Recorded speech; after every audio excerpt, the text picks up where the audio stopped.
Hello and welcome to the finale of 1984, Risky Business. I'm here with our final two of Cooper and Sam, as well as the jury. So tonight we will be figuring out which one of these two are going to be the winner of the 13th Big Brother season of 1984.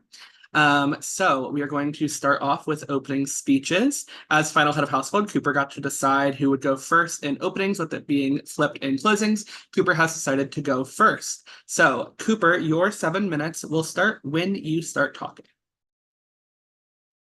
All right. Hello. Apologize in advance. I'm very, very nervous for this. I think Sam and I both are.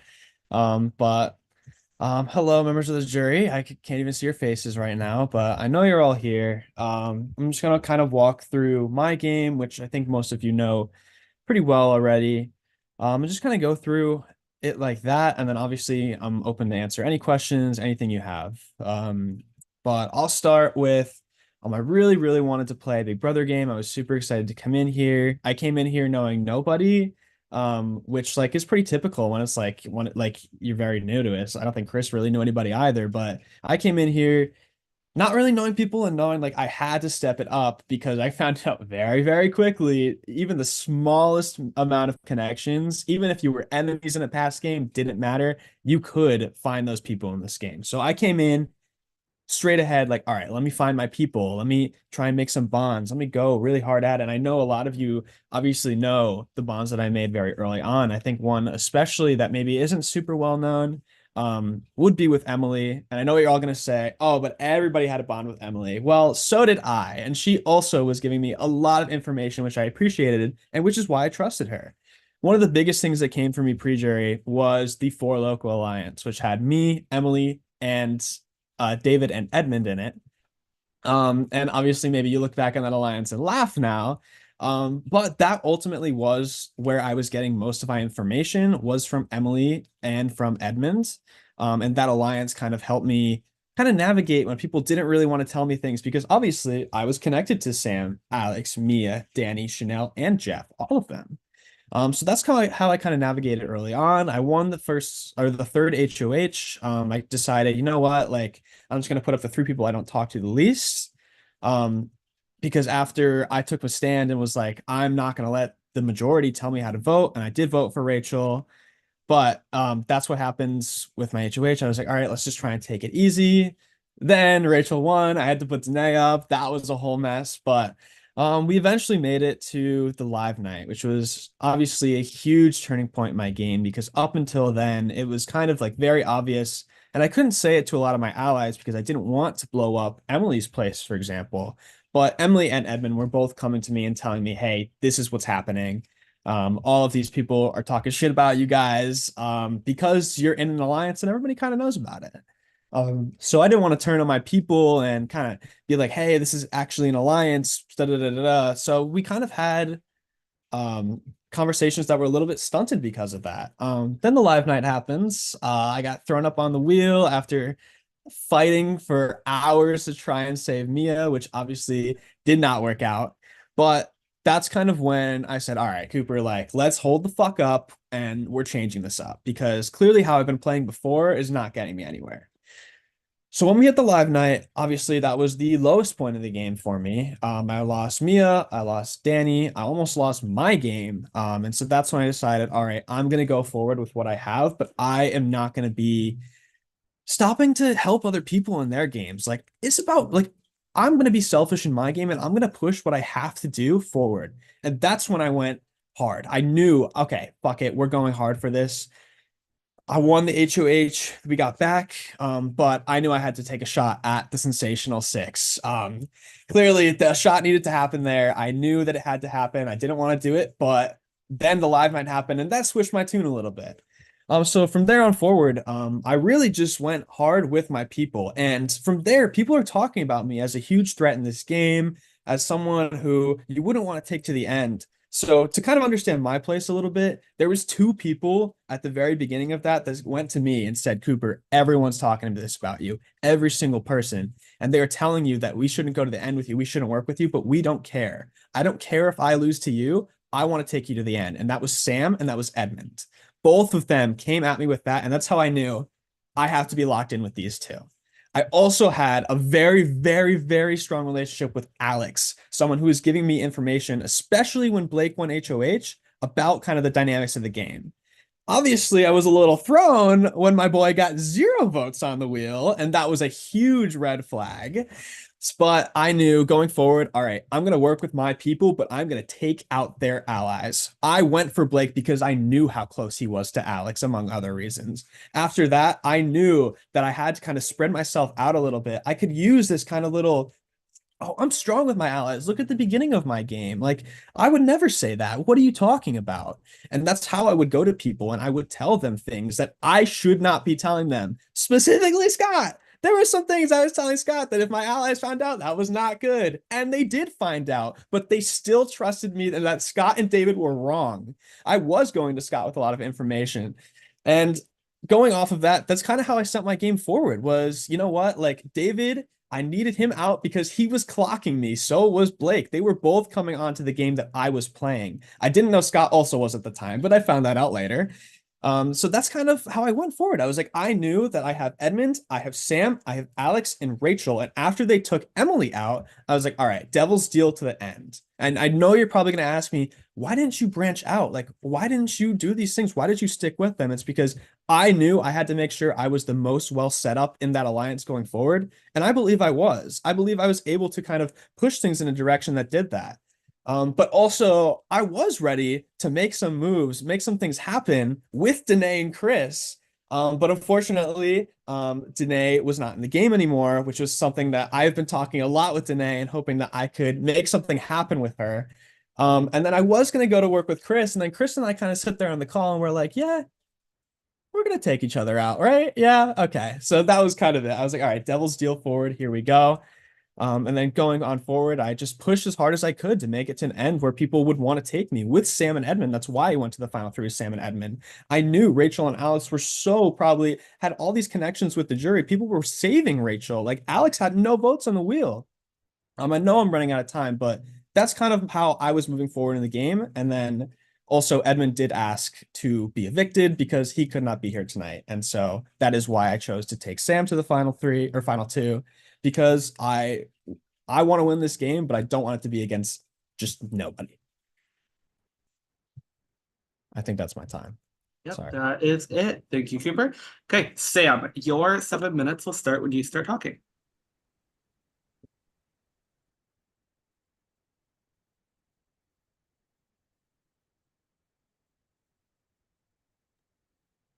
All right, let's do this. Okay.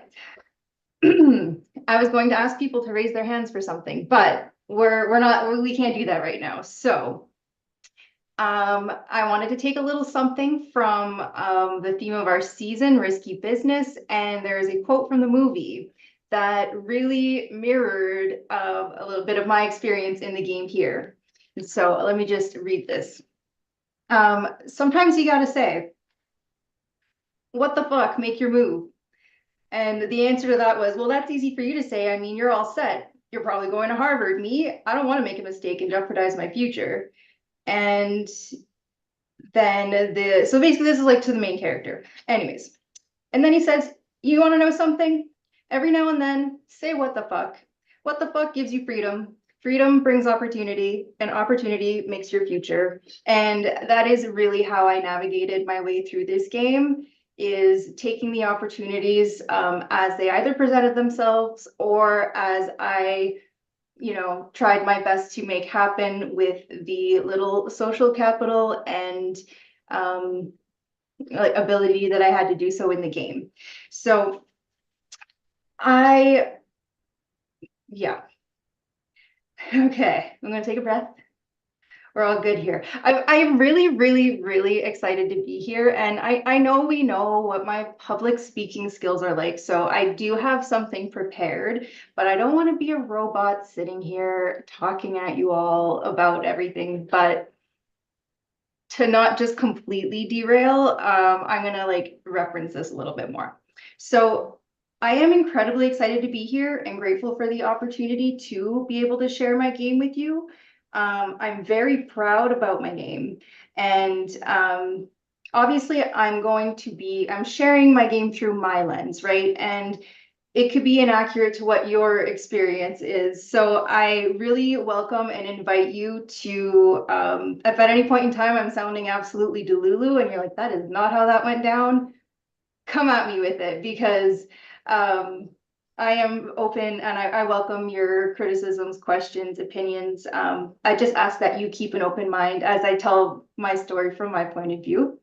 And so coming into this game, production had asked us, now I can't remember if this was during the interview initially or maybe during an early confessional, but what was our strategy going in? And I couldn't really answer that without knowing who I was playing with, because that can make all the difference in the world. And but beyond that, I always did plan to play to my strengths, which is just my ability to connect with people on a deeper level. And, you know, sometimes that led to a game relationship and sometimes that didn't. And, but I did really lean into that. Yes.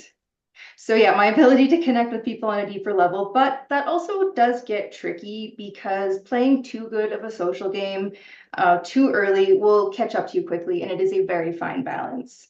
But once I met everybody, it was clear. I knew that if I was going to come in and be the fierce, competitive, social butterfly that I naturally am, that it was just going to make life harder for me. And so I really tried my best to manage my threat level. That has always been a struggle for me in past games, and I'm really proud of how I was able to navigate like that first part of the game that way. And yeah, so it was apparent that this cast was chock full of heavy hitters. Everybody came to play, and in a way that was kind of nice for me because I was like, oh my, look at all these wonderful places to hide. There's all this chaos going on, and you know, as long as there's always a target ahead of me, like that was kind of how I approached things. So at the start of the game, it was business as usual. My MO was almost always the same. I look for my ride or die, divide and conquer, set up access to the entire house through our combined connections. I had my eye on Jeff, but the universe had other plans, and that happened by my ride or die finding me on day 2 to be exact. Scott, you accidentally called me Dan. We laughed about how evil Dan Scott was, and then we got on our first call, and not long after that you messaged me saying you wanted to ride this thing out with me. I was 100,000,000% your girl. You were as serious as ice cream on a cone, and I was locked in. I played up being out of the loop in the first few rounds. The truth is, I mean, as far as I know, I was Jeff's first call after winning HOH, so I felt like I was playing from minute 1. This continued with Scott's HOH reign when the first thing he told me when we got on call after his win was, "This is your HOH too." I was definitely feeling myself, off to a strong start. That was till I got a chaotic voice note from Scott telling me that Jeff would be the replacement nom. I was like, oh shit, my number 1 is going after my number 2. Oh no. And so this is where the game really began and the power shifted kind of into the two sides. Once I realized that I wasn't anyone's number 1 priority and things were shifting, I knew that I was going to have to navigate this game differently than what I'm usually used to. I'm used to being in the driver's seat. I'm used to having control. I'm used to having social capital and being able to direct things. And so that really was not the case here. I was playing from a position that I'm just not used to. But I didn't have all the information, but I had enough to start to piece together how things were moving through this game. I was trying to create targets ahead of me, and things like that, nurturing key relationships. And I needed to be trustworthy enough, social enough, and navigating this game without power, exploiting cracks where I could, carefully crafting the narrative that I was firmly planted on one side while making plans on the other. And this is where my game really starts to shine. Obviously, I'm almost out of time, so I want to answer all your questions about how strategic and social the like second half of my game was. Yep, that is your time.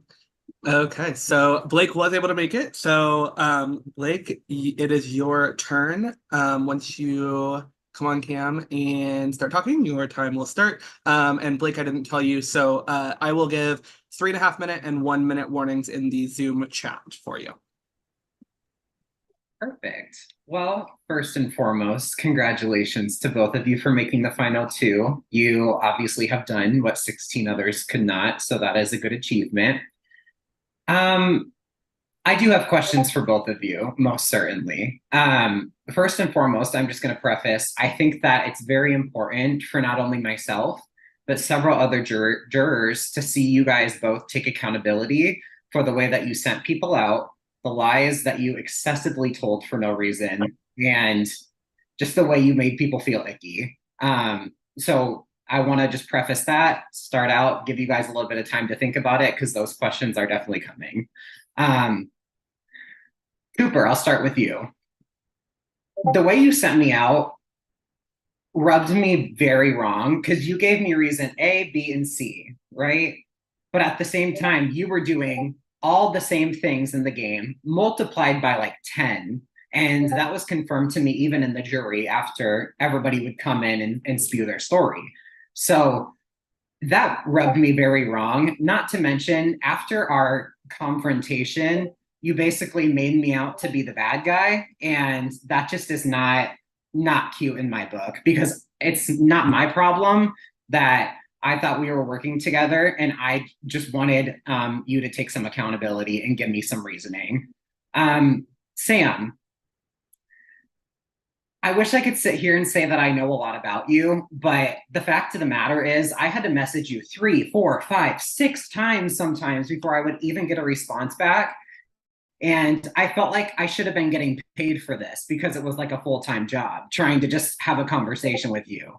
And that was very disappointing for me, because everybody else was talking about how, you know, Sam was talking to me, Sam was talking to me, Sam's talking to me. And I'm just like, oh, it's nice that Sam responded to you, because I'm still being left on red. So the fact that you had one of the 3 main aspects of the game lacking so hard pre-jury, it makes me have a hard time deciphering why I should vote for you. I'm still very open-minded. My vote's not settled, but now my question for both of you. Who was your biggest threat in the game, and what actions or moves did you take specifically to get that person out? And whoever wants to go first can go. I can go first. Agree with that, Sam? Okay. So my biggest threat in the game, I think there was a lot of huge ones that went very, very early. For me, I kind of know the trajectory that I wanted to go with my game, because I had people telling me that they wanted to take me to the end, despite people calling me a threat. So I think honestly, I have to shout out Alex here. And the reason I have to shout out Alex here is because I think he, like I said, like the wheel, when he had 0 votes there, that was a huge thing. And it was very clear to me that Alex is good with the other side, way better than Sam or I were, way better than Sam and I ever were. And Alex was also giving me a lot of information, which is why when I told, after you told me that you were going to not maybe throw up David, I did send David a warning. And then the next morning, Alex had told me, by the way, Blake's pissed at you. Like, you just said that, and Blake found out about it. And that's because you and David were working together. But from then on, when I won HOH, it was kind of about, like, Alex had all these connections, and I wanted to make sure, like, I was his connection. Like, I didn't want him to have other ones, which is why I took the shot at you. And I also, like, among other reasons, obviously, but a big part of it was Alex was the only one really trying to defend you, Blake. Like, he was the only one going for it when everybody else was like, no, like whatever. And I could tell, like, okay, like, Alex is good with Blake. And I've known this because of the information that Alex was telling me about you. So I had already turned my head, and I was like, okay, like, if I have to choose someone, I have to choose Blake here. because I know he's already giving more information to Alex than I ever got. And that's also why I was trying to eliminate David, because David was also could have totally used Alex and just demolished us. And that was something I was really worried about. I think Alex was great at navigating both sides, especially after the triple. So yeah, that was my answer would probably be Alex. All right. Okay. My answer, for me, for my game personally, is Emily. And so that wasn't something that I necessarily made happen. And by necessarily, I mean, I did not make that happen at all. I was told, moments before it happened that it was going to happen. I think me and Scott's call got cut off, and then, off we went. During the strategy portion of that round, when David asked to call me, looking at Alex and Emily, I wanted to keep Alex because I had just recently, just before like the live night, essentially found out about Michael's Choice and Four Loko, two alliances that, despite me filling Emily in on what I'd been up to, I wasn't getting that same thing back. And I was just presented with this really unique opportunity of, okay, there are 3 votes in Danae, David, and Chris that would be voting out Emily, and they needed a 4th. And so I had the decision I'm like, I could tie the vote right now and make Scott publicly make a decision. I could, I kind of felt like, given the circumstances that were there, I had some power, some say in how it unfolded.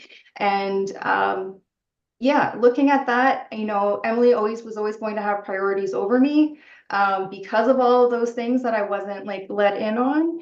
And so when the shot was there, I was like, you know what, I'm going to take it. And I also used that in a way that I was doing David and that side voting like a favor almost, like, oh, you needed me. Oh, yes. But like, really, that's what I wanted all along. And it just happened to work out that way. But I used that to my advantage to further my position with them, in a way that, hey, look, we can all work together. Look at what just happened.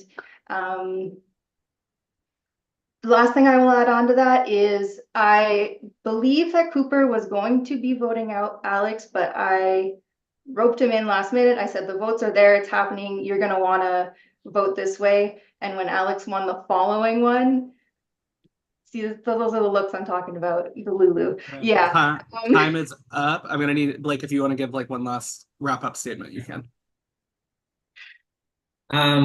First off, Cooper, I think it's kind of funny that you think that I was that close with Alex. Might be a little bit of a misread on your part. And Sam, thanks for clarifying that you took that opportunity to, get in with the other side. So I'm going to go watch Inside Out with my friends. So you guys have a great night. And I will hopefully be on for the reunion at some point. Good luck. Thank you, Blake.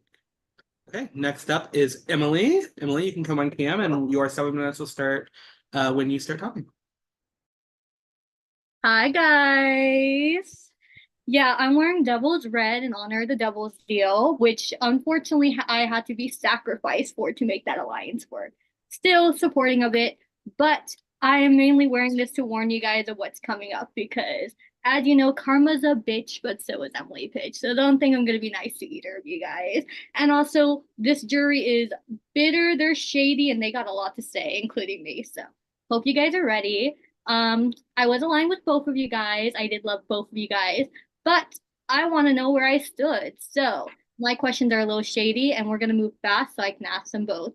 First one is I want you guys to rank the entire jury from who you were most loyal to least loyal to. And Cooper, I would like you to start. Gotcha. All right.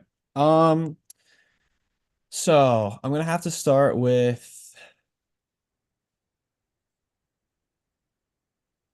I'd say the most loyal to, honestly, that I was like the least worried about. I think really through the whole game was probably Edmund. I wasn't super worried about him trying to turn on me because I feel like he had no one else. I'd say number 2 was probably Sam.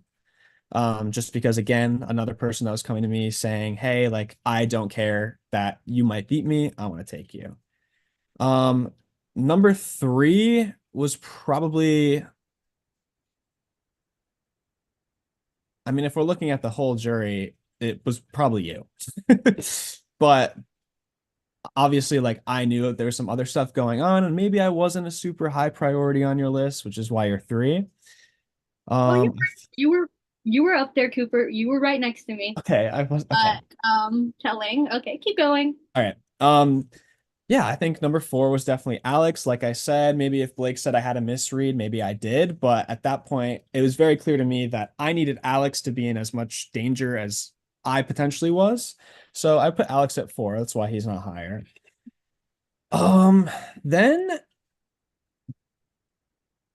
I think I'd have to go honestly with Danae.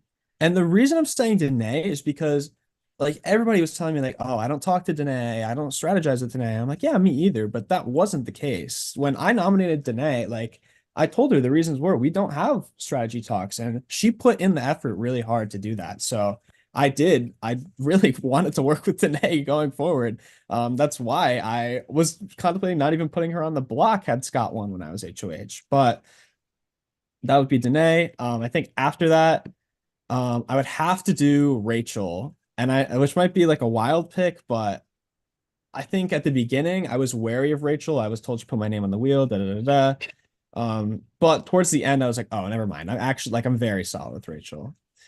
That leaves, I would Blake, say next up, yeah, four of them. All right, I'd have to go, probably Scott because obviously we were going after each other during our round, but Scott really, I had really, really good personal conversations. And while there wasn't a lot of game until like kind of the jury-ish, um, that's why I put him there. Then I would probably put right after him, I will go with Chris, just because it was kind of like we were kind of on opposite sides, and unfortunately, I did have to keep nominating him. I nominated him twice. Then I'd go with David. David, I actually did trust a lot until the live night, and then all of these things I was hearing, I was like, okay, he definitely was not on the wheel. And then I'd have to go obviously with Blake, which is why I tried to target Blake. I feel like I had the least amount of game conversation and strategy with Blake, and that's why he's last. Gotcha. Sam, your turn. You might need to do it fast though because Cooper took a while. Oh, sorry. Wow. Go So first next time. yeah, no, I feel like I'm missing a name and anyways, it's fine. Okay, so I'm going from least to most, and this is tough because like I got trust issues. So, you know, it's a loose list. I have trust issues and I'm a paranoid weirdo. But Blake, David, Danae, Rachel, Chris, Emily, Scott, Alex, but like you know, those last three, I'm gonna say moved up and down, in around, round around. Okay. Because you know, the trust was not, you know, all the way through. It was more of circumstantial. Do they have another choice? Yes or no? No, okay, I trust them more.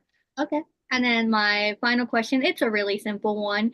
If you could be sitting next to anybody who's in the jury besides Edmund or the person next to you, who would you choose and why?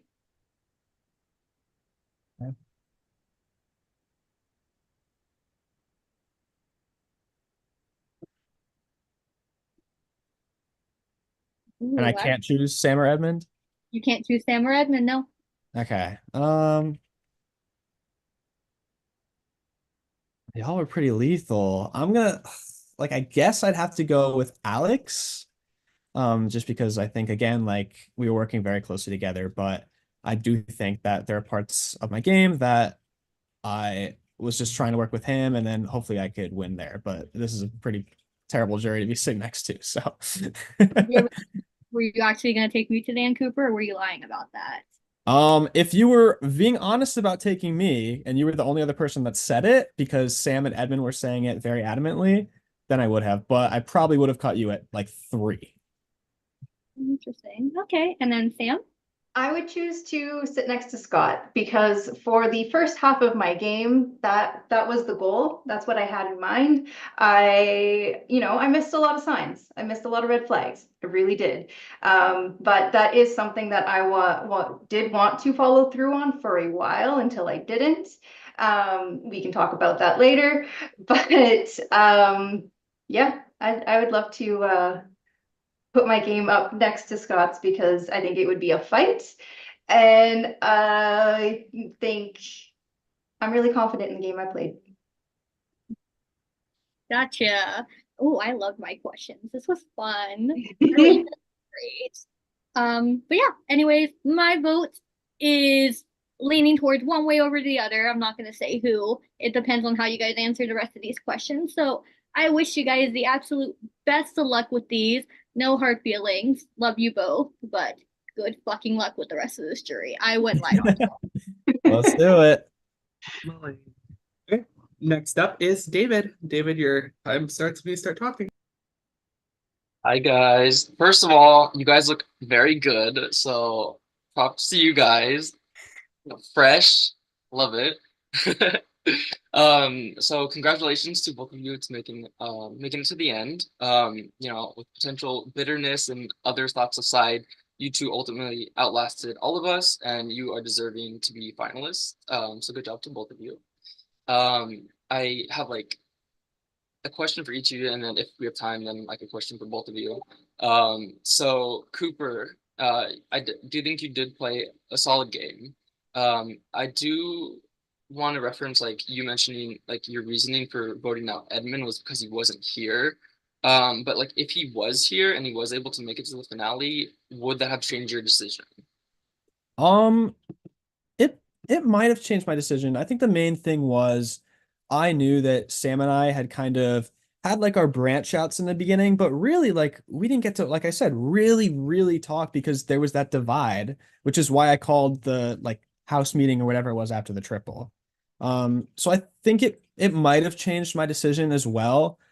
Because Edmund I do think like obviously he wasn't able to win a ton of competitions, but I do think he had that and he was doing so much more than just his like, oh, I'm just gonna like let you and Sam win, like have fun. So yeah. Okay, fair enough. Um, Sam.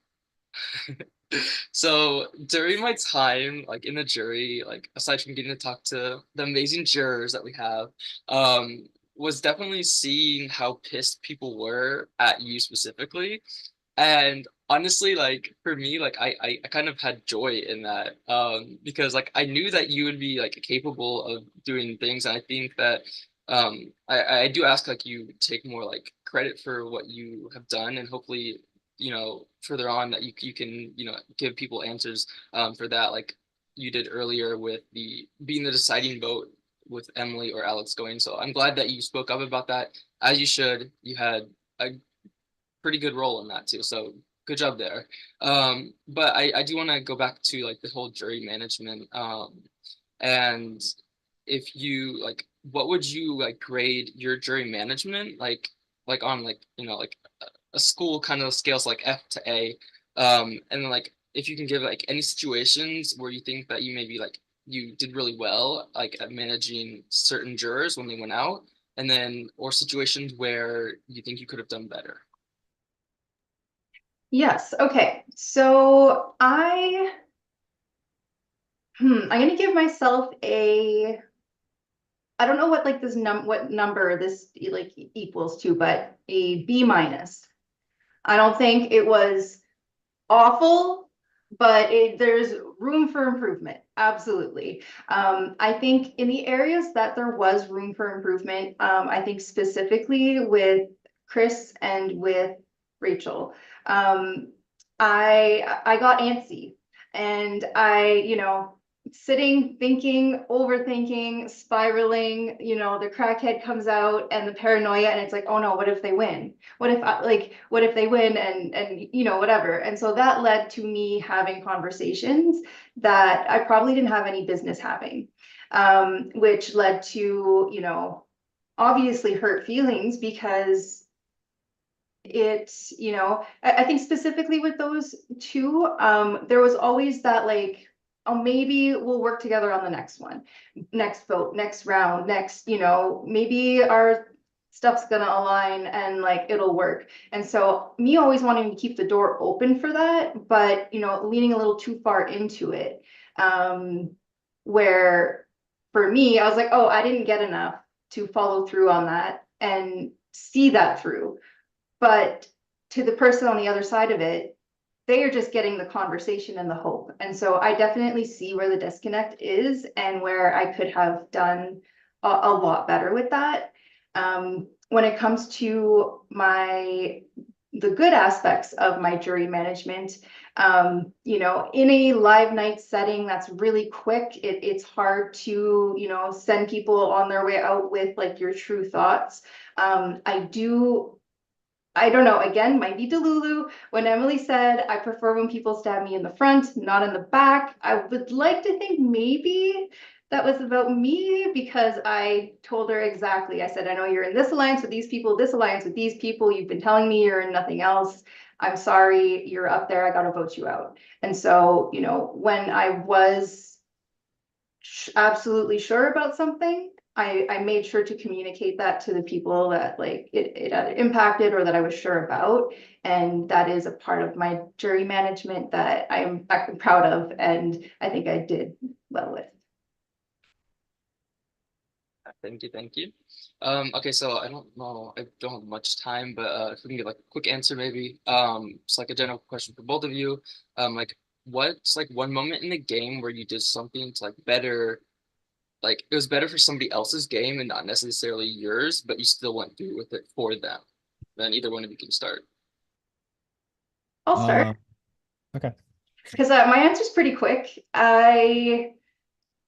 You can see by the amount of votes that I was in the minority, it didn't happen a lot. I did what I wanted to do. And there's not the, you know, I think maybe that is also a weakness of my game, but I also believed in my ability to stick to my guns and navigate the fallout afterwards. So there isn't anything that comes to mind.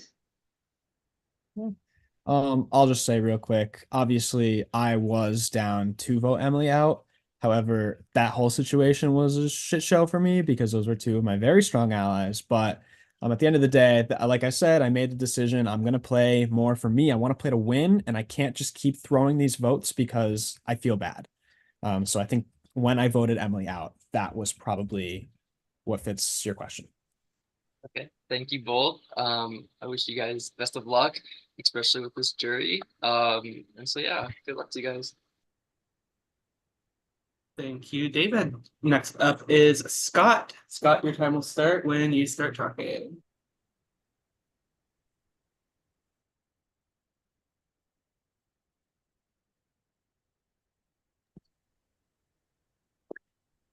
Hello, final two.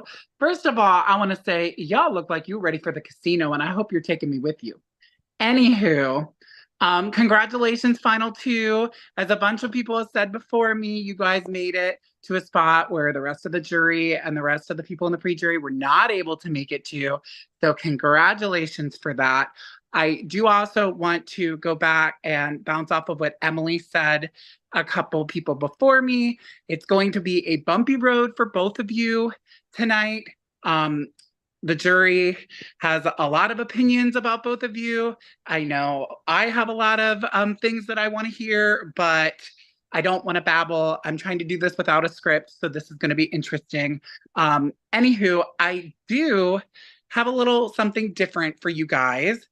I want to play a little bit of a game with you guys, maybe kind of like my version of like a touchy subjects, if you will. What I'm going to ask is, I'm going to ask you guys to both close your eyes and don't open them until I tell you otherwise. What I'm going to do is once I tell you to close your eyes, I'm going to name a jury member, and I want you to raise your hand if you think that jury member is going to vote for you. And I'm going to do that with each jury member, and then I will have you open your eyes. And after that, I do have a quick question Hopefully I don't use my whole 7 minutes because I wanted to be short and sweet. So we will start. Close your eyes for me, please. Oh, and another rule is you have to raise your hand for at least 2 people. Okay, so close your eyes, and I'm going to start in order. The first one is Blake. Is that all right? Resetting. The second one is Emily. Okay, reset. And the next one is David. Okay. And the next one is me. Okay. And the next one is, oh gosh, oh, Danae. Danae, I almost forgot. And the next one, okay. Resetting. I forgot to reset. And the next one is Chris. Okay, reset. And the next one is Rachel. Okay, ooh, this is fun. I have so much power. And the next one is Alex, I believe. I don't think I missed anyone. The next one is Alex. Okay. Oh, I'll give you guys a few more seconds if you. Okay. And the last one is Edmund. Okay. So open your eyes, please. So I'm going to be a little bit of a shady lady. And there's only one that I'm really going to ask about. And Sam, I saw that you did raise your hand for me. I would like you to explain that just because we did kind of have a little bumpy day and a half on my way out. So I would like to explain why you feel a little confident that you do have my vote. Yeah, absolutely. I feel confident about it because, you know, we played this game so closely together, for like the first half, and you really got to see that.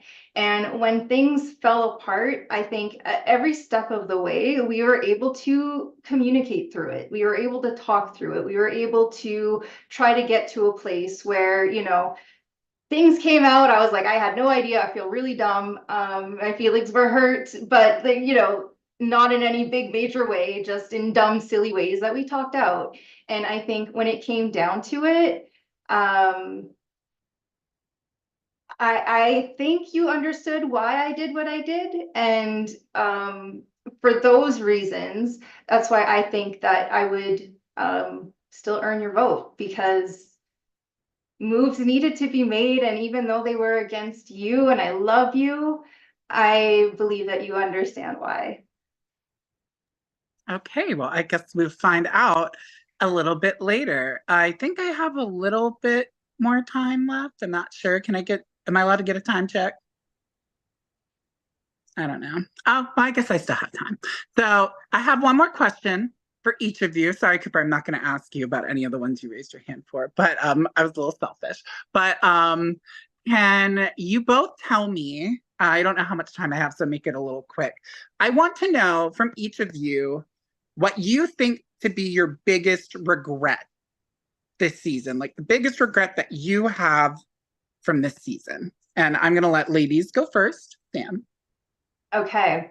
My biggest regret is in the first part of the game, in my social game specifically, I think I leaned way too far into the gotta manage my threat level. And so if I'm social, if I get on call and I am my fun, bubbly self with every single person here, I will get clocked. And so I leaned too far in the other direction where I didn't foster a lot of those relationships early. And I wish I would have found a better balance there.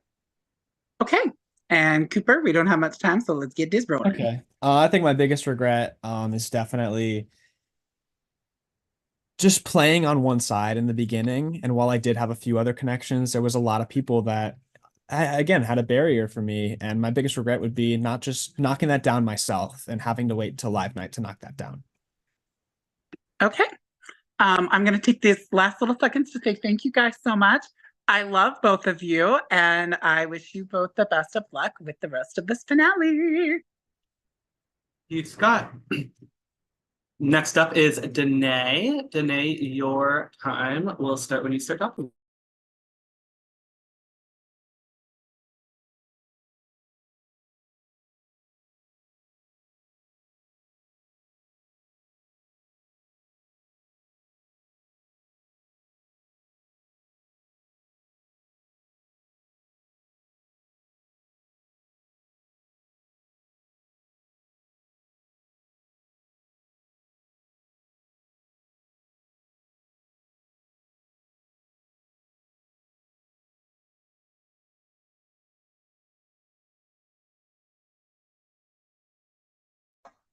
Hello, fellow members of the final two. As everyone has already said here, congratulations, yay, good for both of you. But as I'm sure you all know, what I've done to threaten this season, you all know what's coming. I have the frying pan, and I'm going to start whacking in order of who nominated me. So guess who goes first? Hi, Cooper. How you doing? Are you doing good? You're gonna feel terrible in a second after I hit you with the frying pan. But anyway, I'm going to highlight one of the things you said in your opening speech about wanting to work with players like me and Chris later on down the line at some point, which at times, while I felt was slightly genuine, it was a little difficult to believe you at points because there were times when you could have put up a lot of the bigger players like Edmund, like Rachel, and there were a lot of times you just outright flat out refused because you had a total of, I believe, 2 opportunities before Final Four when you won HOH to put up players like Edmund or Rachel with both of them, and you outright refused to do so. So I find it a little difficult that you say you want to work with people from the opposing side when you stuck with the people on your side. So it's a lot harder to really understand the reasoning behind that. So there is that. We move on from that. You can feel free to explain that after this. And then Sam, I'm not going to hit you too hard because you have glasses and you're a fellow female, so it's fine. But I'm still whacking you because you put me up at Final 7.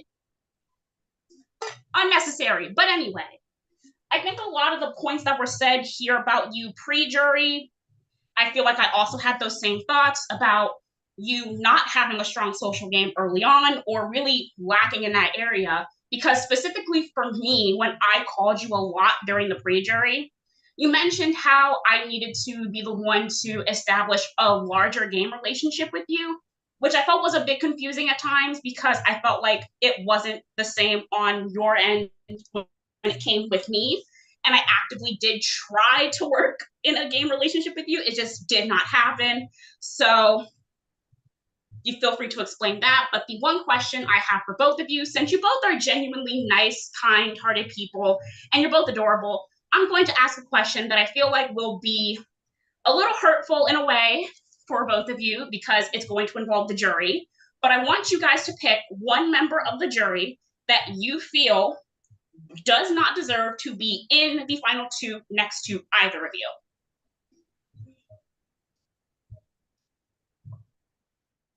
If you say me, you get the frying pan.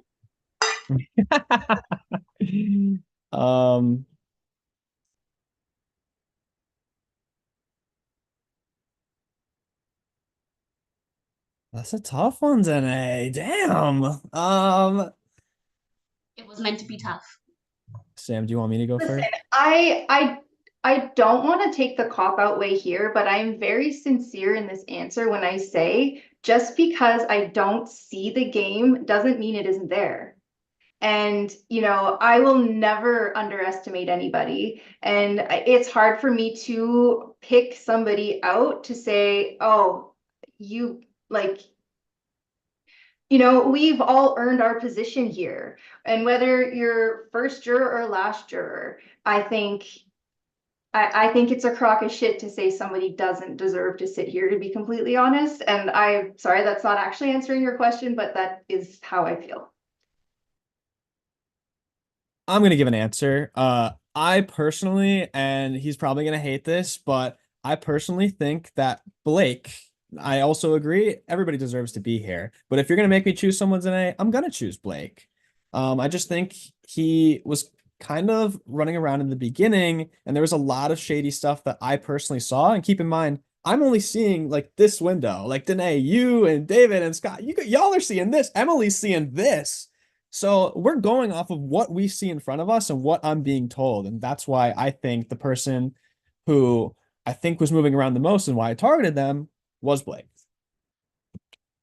I'd like to also just touch on your question that, or like your comment that you had for me. Because, you know, maybe something was lost in translation along the way, but after we had that conversation of being like, you know, I feel like I need a little bit more, you know, there were a few times when there was game to talk about, so like deciding between a vote or, you know, that kind of thing where, again, I went to you, I felt like I presented my opinion and asked you what you thought. And I think most of the time, maybe you just genuinely didn't know, like you weren't sure. And so after us, that point of us having that conversation, me trying to broach game again was, I don't know. I don't know. And so that was kind of the point where I was like, okay, well, you know, we tried and maybe it'll happen, maybe it won't, but that was my point of view on it. And so if I did something to, you know, affect that, you know, or put a stop to that game relationship, I sincerely apologize. And I could have done better. Absolutely. Can I also respond to mine, Danae? I understand what Sam's saying. For me personally, a huge like when you went home, I was like, shit. But obviously totally understand and respect why. But I love that everyone was telling me, oh, I don't talk to Danae, like Sam and Edmund and they're like, what, Danae? She doesn't talk to people. I'm like, she's talking to me. Like that means that I'm a priority for her, and I really hope that that's true. Um, so when I say I wanted to make a move, I was thinking about like with Chris, like, can I do something with Chris? Maybe there is. And then when I called him, we really kind of called and we're like, this is it. Like we are on these sides. Like he wants me and Sam out, and like Sam and I kind of need him to go out. But if I was to make a move, I think I would have tried to go for Rachel a little earlier because I think she had a lot of surprises that I didn't really know about. And the more I talked to her, the more I realized, oh shit, like she's here to play. And I think I'm just gonna say I assume the jury was very fond of her for obvious reasons. And that's would have been something that I tried to do earlier. Um, and then Rachel won HOH. Okay, well, I guess that's really it. I don't have any other questions. So, yay, congratulations to both of you again. And I will be listening to the rest of your speeches and questions. So, I have not been fully decided on who I'm voting for yet. So, good luck. Thank you, Danae. Next up is Chris. Chris, your time will start when you start talking. You can't see my bow tie. Damn. Hello, both of you. Congratulations on where you are at right now. You know, good for you guys. I'm just going to preface this before my question with just two general statements. Cooper, based on what I've heard you say about me so far tonight, it sounds like the last call that we had in this game where I said that we would eventually be going like against each other at the end is because it was final six and everyone was going to be going against each other. That was not me saying that I didn't want to work with you in the end. And then Sam, I'm really glad that Scott asked the question he did because you raising your hand saying that you think that you have my vote is very interesting because I'm pretty sure you also said that you didn't try to close doors on people, but with a lot of our conversations where I was telling you a lot that I wanted to work with you even before the jury phase of the game, and it then never happened. And I feel like it was because, you know, both of us maybe weren't pushing to make it happen, but I was definitely saying it more than you were. So I knew before jury phase even started that you had closed that door on me. So, you know, very telling by you thinking you have my vote so far. But now to my question, because based on what you guys have said tonight and through what I've seen of your guys' games, it seems like it was a pretty similar game because you guys worked together for most of the game. So I kind of want to know, in your guys' own opinion, what was each of your biggest or best moves that you think you had full control of and was your move, not something that you fully did working together or with an alliance, or if it was with an alliance, it was something that you pushed and you fully had control of. I can start if you want to think, Cooper.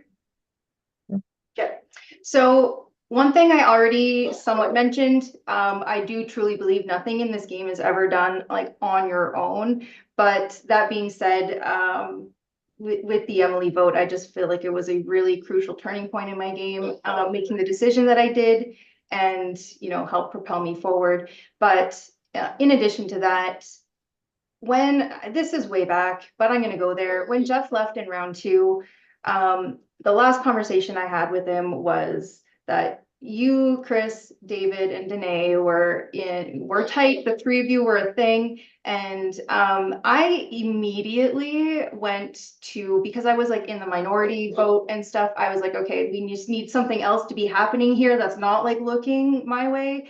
And so every single conversation I had that day was, oh, Jeff told me this thing on his way out. Like, do you think that's like actually a thing? What I didn't realize was that Chanel and maybe Alex, maybe you could shed some light on that, were doing the same thing. I didn't know. I really didn't. And so I think I helped propel that more than it was. And then I also didn't get clocked for it. So I did a better job. And Yeah. Oh, sorry, you good, Sam? no, I'm good. Okay. Yeah, I think there was a lot of moves that people made to save me that I didn't make, that I was a little questionable. I thought they were going to cut me at certain points and then they didn't. But I think one of the minor, I used people as best as I could to try and navigate. So to claim something as my own, the only things I really did by myself was like winning a competition, but that's not a move. So one thing that I will say, I think had a very big impact on how the round went, even if it was very, very small, this was still, as Sam would say, in my Delulu era, where I was like, oh, like Scott and I can work together. So I went to Scott and I said, yeah, you're the target, man. You're like, he's pretty much got his eyes set on you, like locked in on you. And then I heard from Alex that Scott and David both came to him and were like, what the hell? Like, Cooper just told me that like you're targeting me. You shouldn't trust Cooper. And when Alex brought that information to me, I was like, oh shit. Like, as I said, I did not play a perfect game. I was running around saying these things because I didn't want my ass to go home. And I was being very, very sneaky about it. And that was one of the times where I think my social relationship with Alex stood through there because, like I said, like he said that part of the reason why he turned on David was because David was saying that stuff about me. But David and Scott were right the whole time. So that was just a very, very subtle thing, I think, that kind of shot for me. And obviously when Alex like didn't really know what to do, I was like, well, I respect every decision you do, but like David said this, because David was probably one of the biggest threats in this game based off of the gameplay I've seen from him. So yeah, so that was something very small. I think everything else obviously was very Devil's Deal oriented, especially towards the end of the game. But that was one thing I feel like I had a small hand in, and then it turned into a much bigger hand. May I add to my answer? Because I'm remembering something. Okay, so there were 2 things. One big pivotal thing that I can say that I did on my own. This was after Zach blew up the Sensational 6, and we were going into a very, very, very, very critical HOH. I needed somebody I trusted to win if I could not win it myself. I had made a very beautiful document with all of the GIFs. Oh my God, I didn't just say GIFs. Anyway, and I sent that to Edmund and I sent that to Cooper. And after Cooper won, he had told me that that was the reason that he clinched that one. And I think that was pivotal in the fact that the house was divided. I really needed that win on my side, and I made it happen, even though I didn't have the power myself. All right. Well, best of luck to both of you. You know, I would say currently my vote is in the middle. Thank you, Chris. Next up is Rachel. Rachel, your time to start when you start talking. Oh, hi guys. I'm currently in a laundry room in a hotel, so don't mind the echoiness. But like everybody said, congratulations. You guys outplayed all of us, as everyone has said. So you should be proud of the game you played. Regardless if the jury's bitter, you should be proud of yourselves. I'm just gonna get right into my questions because I do have sticky notes because a lot of stuff has happened since I decided to make my question. So I'm gonna start with Cooper though. So I know Emily asked the question about like loyalty rankings or whatever, and it got me thinking, it got my gears turning. Where exactly did I fit into your game? And if I was like where I was in the loyalty thing, why should I give you my vote? Like if you want to just elaborate on like where my puzzle piece fit in your game. Yeah. That was a whole jury kind of ranking thing. So that's why you were kind of like in the middle to lower section because I felt like my relationship with you was like this. Like when we started, I fully believe. Can I ask you, were you one of the people who put my name on the wheel? I did. Okay. So I was right I then. did. Okay. So You're yeah, right. so that's where I was like coming from, and I had heard that from Alex, and I was getting a little nervous about that. And obviously, like I spent the first half of the game like with Emily and Edmund, so that was a huge thing. And even though it wasn't an actual alliance, like it was relationships there. So by the time I went, like I feel like we kind of went up on a very hard trajectory, especially after Emily left. And I from there, like I felt like you were giving me information that I had not been getting from you beforehand. I was like, oh my God, it's happening. It's happening. So that's why when I did that, and then I really, really saw it when during your HOH. That was the time I was like really just proving to me, oh my God. And that's why if you don't give me your vote, I understand because I was one of the votes to evict you the round after. I totally understand. But from my perspective, Rachel, if you're I don't know if Sam's right here. If you're sitting next to me, Rachel, and I'm sitting here, I might as well just like exit Zoom out right now. I don't know if that's actually how the jury was thinking. But that was a massive, massive thing in my head every time. I was like, this girl survived hell just to get here. You were very, very scary. Like, I'm gonna be so real. I do not want to sit next to you at all.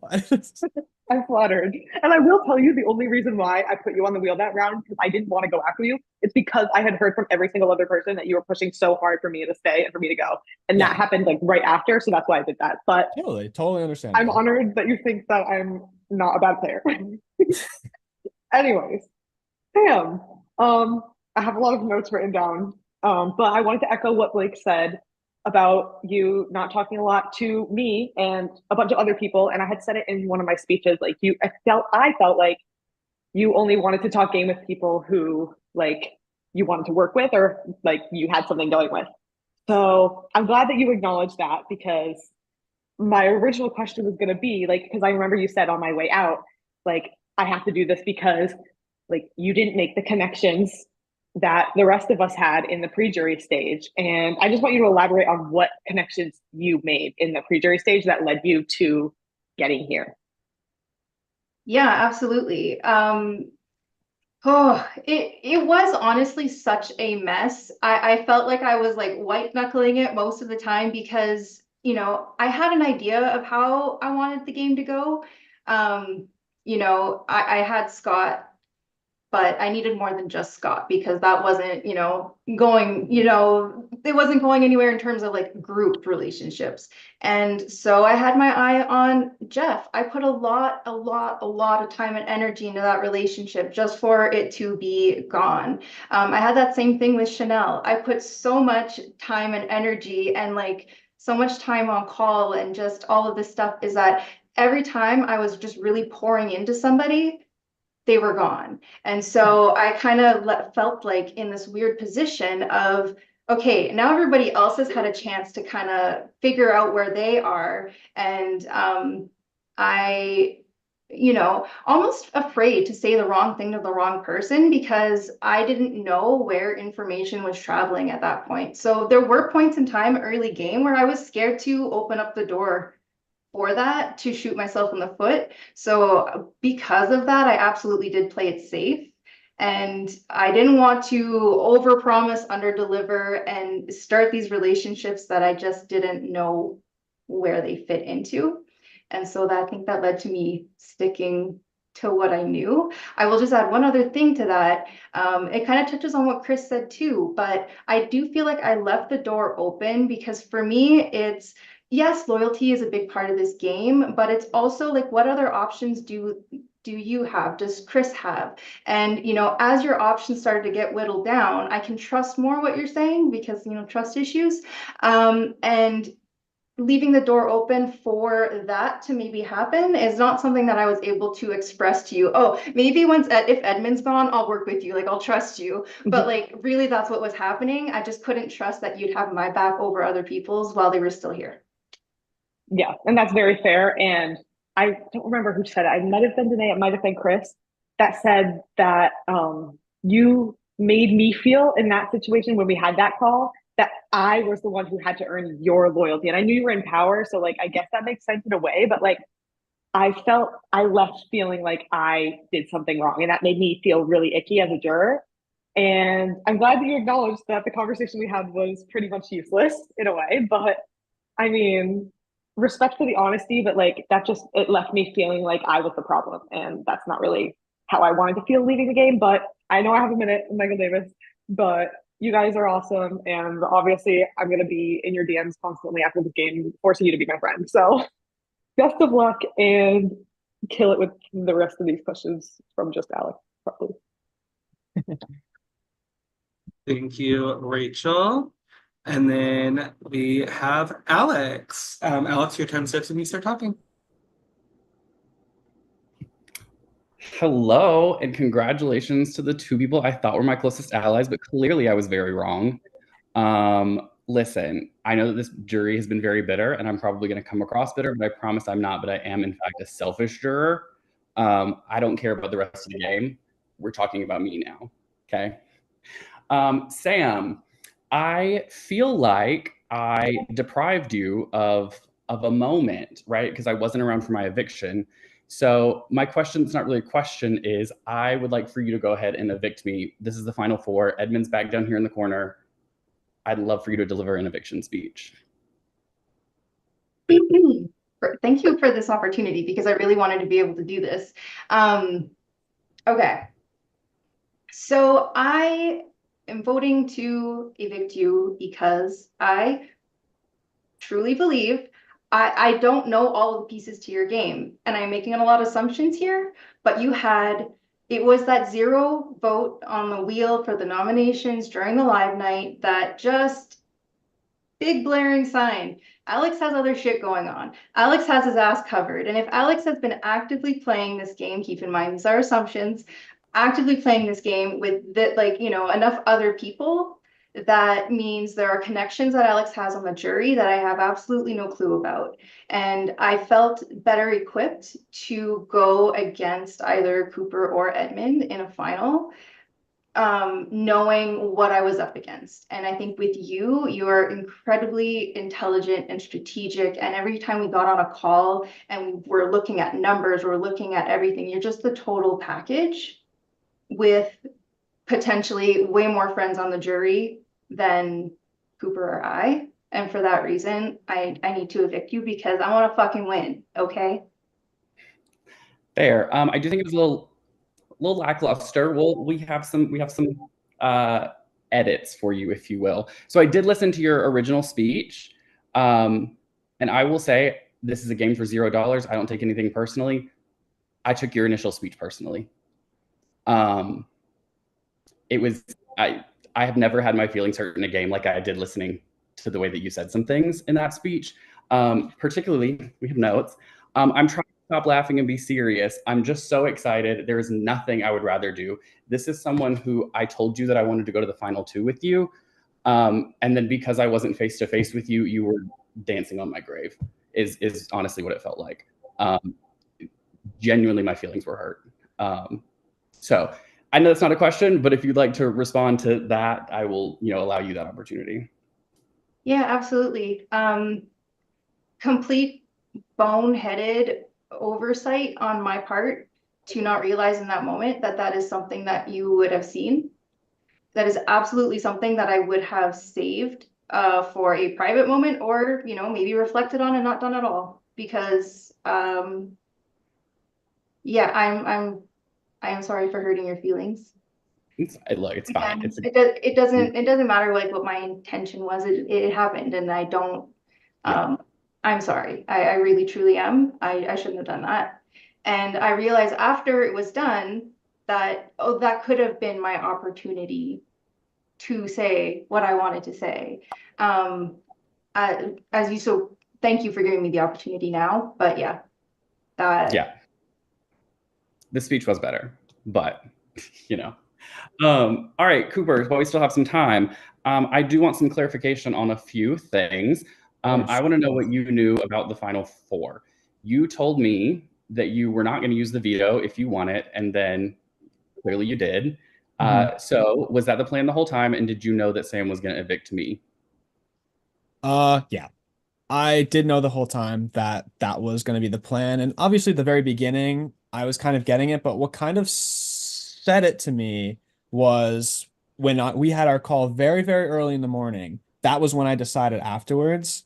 You mentioned stuff about like, oh, like maybe I could just bring it. Like you were going through the options, and both of the options you described them. You specifically said you thought that Sam would like stutter in her words and stuff like that. And I was like, oh, okay. Like the other two are promising me final two, and they have been since the beginning. We've talked about final two, but the talks about final two as we've gotten further have been quieter.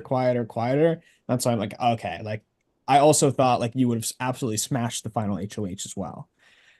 So I did have a conversation with Sam. We were up in the air about it, to be fair. But Sam came to me, what are we doing? I said, like, hey, Sam, like, I think we both agreed on this. Like, it probably is the best to cut Alex here because I personally think you were going to cut me. I don't know if you would have cut Sam after everything that I'm hearing, but that was the plan after I called you. Gotcha. Okay, and then back to the not first live night, whatever. The one where it was me versus Emily. Sam said that you were planning on evicting me and she convinced you not to. Was that true or no? Yeah, that's pretty, like Sam, that's pretty wild. My last message was from David and it was like, you in or no? But the whole time I obviously had Emily like, and she was like begging, like she really wanted to stay. And obviously we saw it with her crying.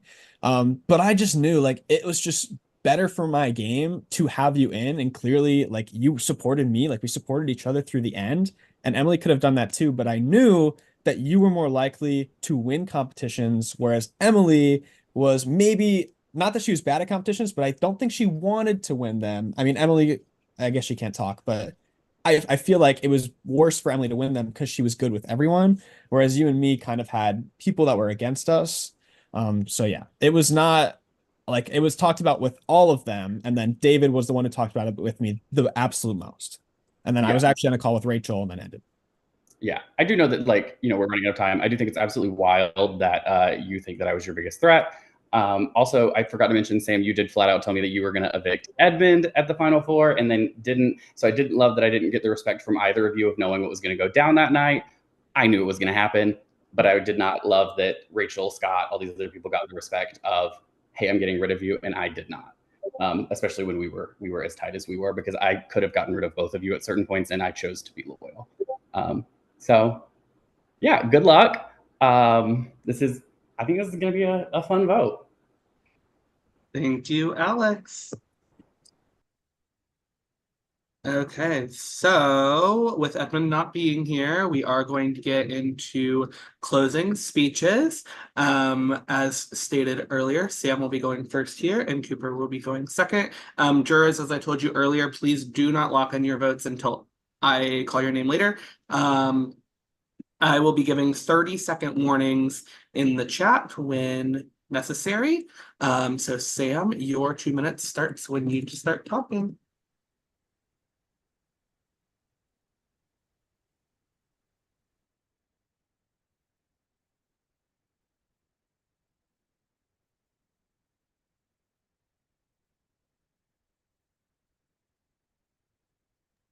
Okay. Whew. So to finish my thought from my opening, once I got into the game and I realized who I was playing with, what was going on, and, got a little taste of what was to come, I had firmly decided on my strategy that I was not going to be playing to avoid the block.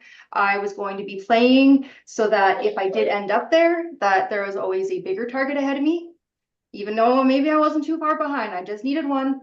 And that, should I be up there as a final nom, that my relationships and the perception of myself as a player in this game that I put out there was going to be enough to keep me. We saw that at final 6, where I survived a vote unanimously. Luck is a huge, huge, huge thing that plays into these games. And I got lucky, right? 5 times on the wheel. If I was up there on that night, I know more than likely I wouldn't be here to talk to you all today. And so I definitely want to acknowledge that that had a huge part in it. But the things that I was able to control or influence, at the very least, I do feel that I did my absolute best and I was successful in doing that and directing action in my little ways behind the scenes, in ways that, got me here.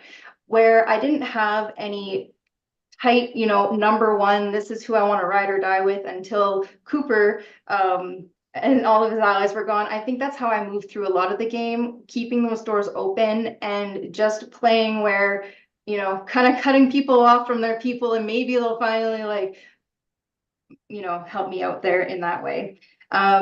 But what I want to say is I had the absolute best time playing this game. I really gave it my all. I never gave up. I always did what I believed in. And I truly believe that I played a game worth having a crown for. And I am running out of time, and so I'm going to get tripped over on my words. But I think I did pretty good so far. I love you all. And, I am able to separate game and personal and draw that line. And I realize that is time is up, Sam. I'm sorry. Okay. Cooper, same deal. Your 2 minutes starts when you start talking.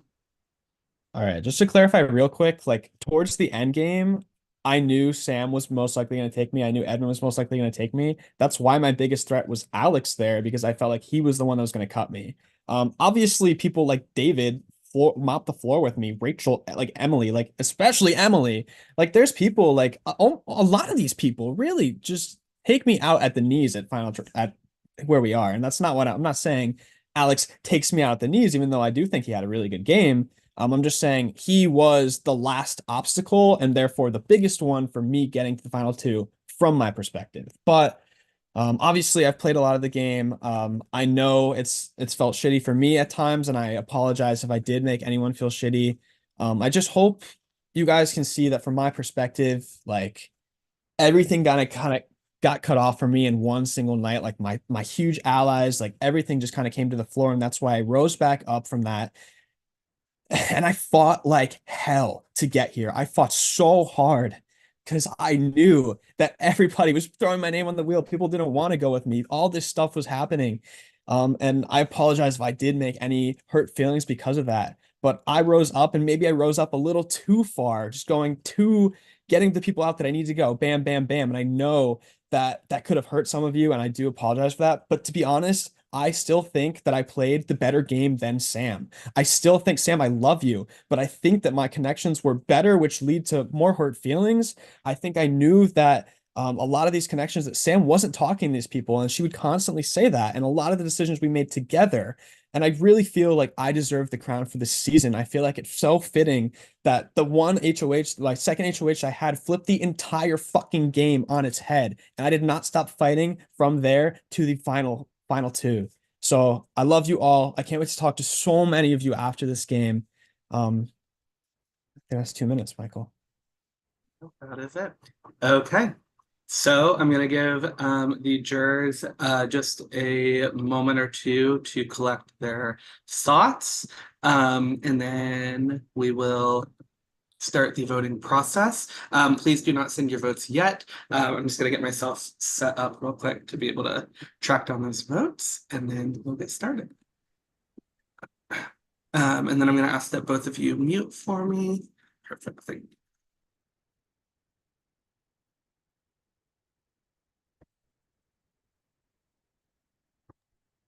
And then, jury, I'm going to put a line in your chat. Please do not type anymore.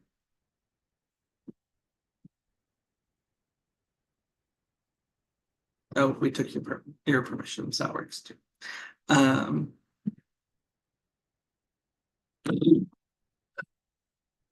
Okay, when I call your name, jurors, you can give a brief statement without revealing who you are voting for, and then you can send your vote to your chat.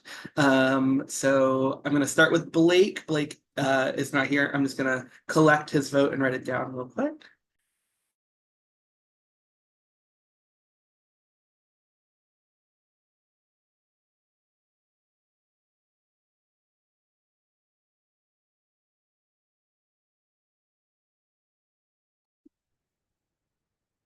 And you will be voting in your prod chats for me.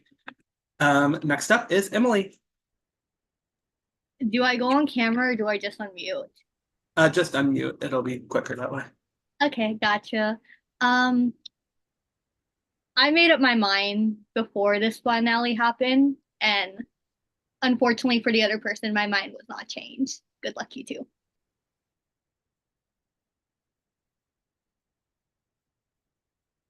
Thank you, Emily.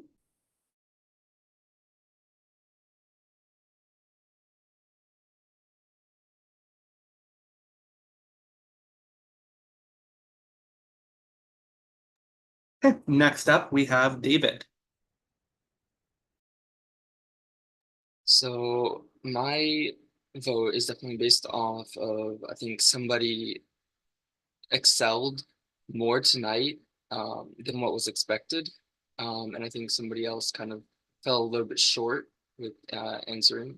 So that's where my vote is going to. But good luck to both of you.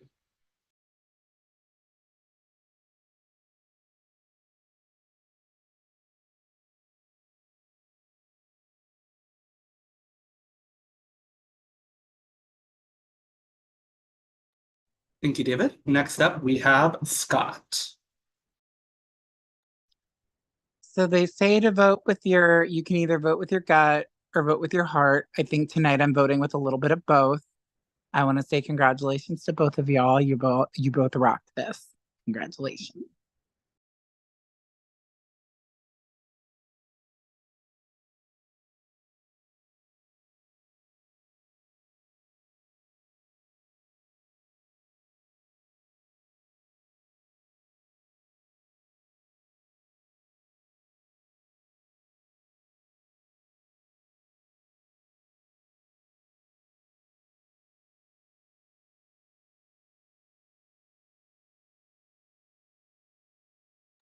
Thank you, Scott. Next up is Danae.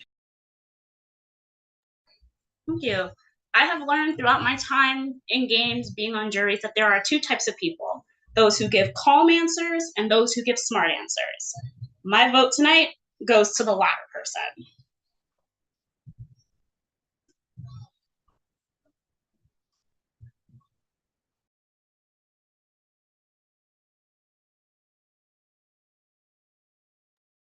Thank you, Danae. Next up is Chris. I am voting for the person who I think was in the most dangerous position this game, and was able to manage their way out of it every single time.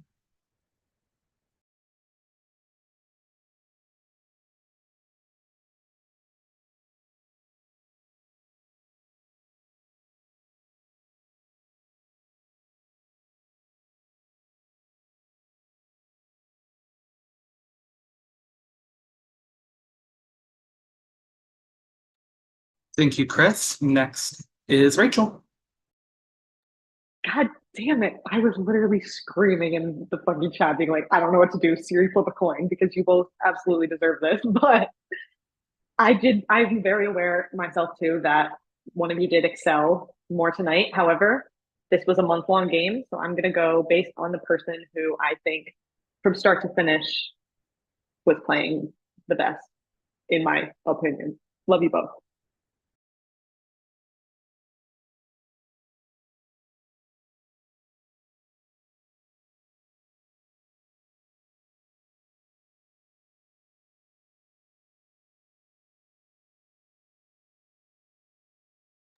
Thank you, Rachel.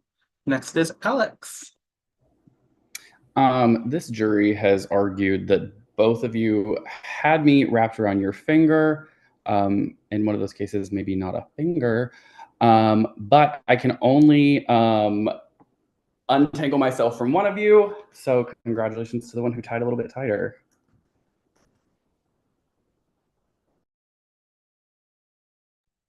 Thank you, Alex. I'm going to go get Edmund's vote. Give me a moment.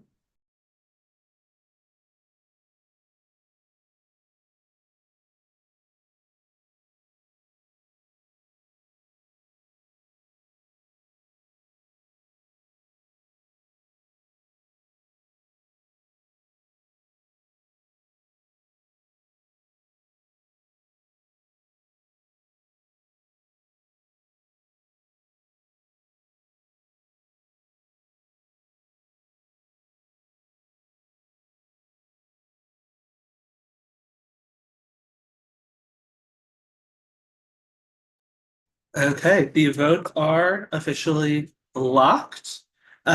So we are linking the pre-jury to see if they want to get on. And then jury, you can come on camera. And then once I get any pre-jurors in here, then we will do the vote reveal. If you guys could stay muted for now, please.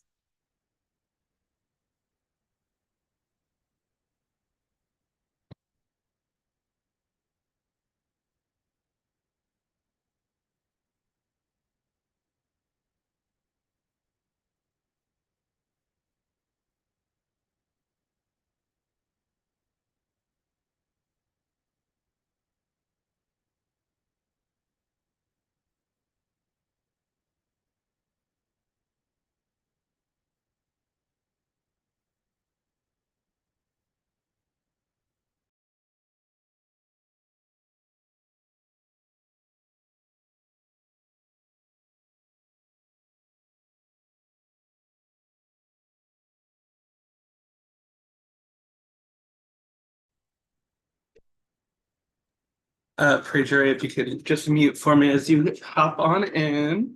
I'm sure everybody is excited to see you. We have not quite crowned our winner yet. We're gonna get there.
Hello.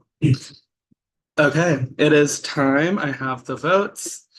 It takes 5 votes to win. Here we go. Edmund has voted for Cooper to be the winner of 1984.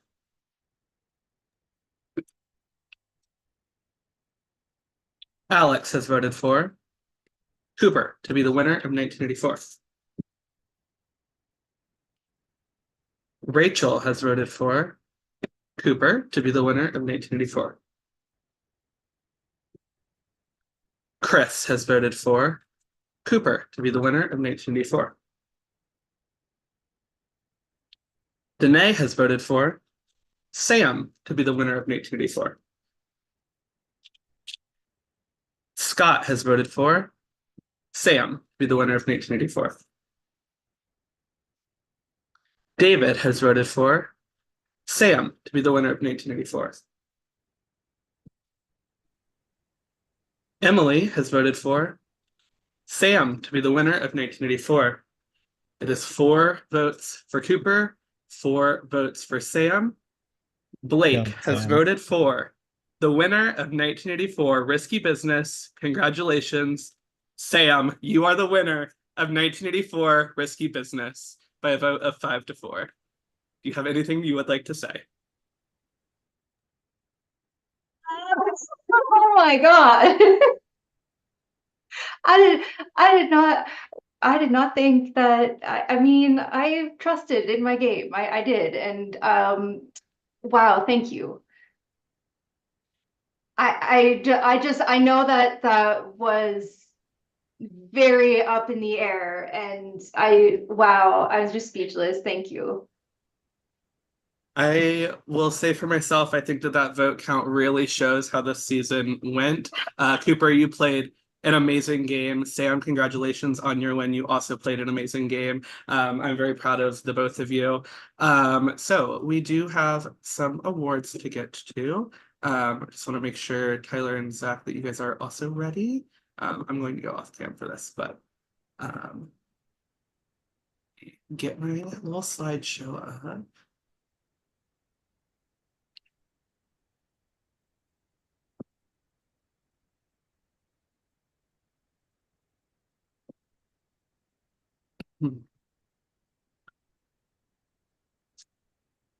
Okay, one moment.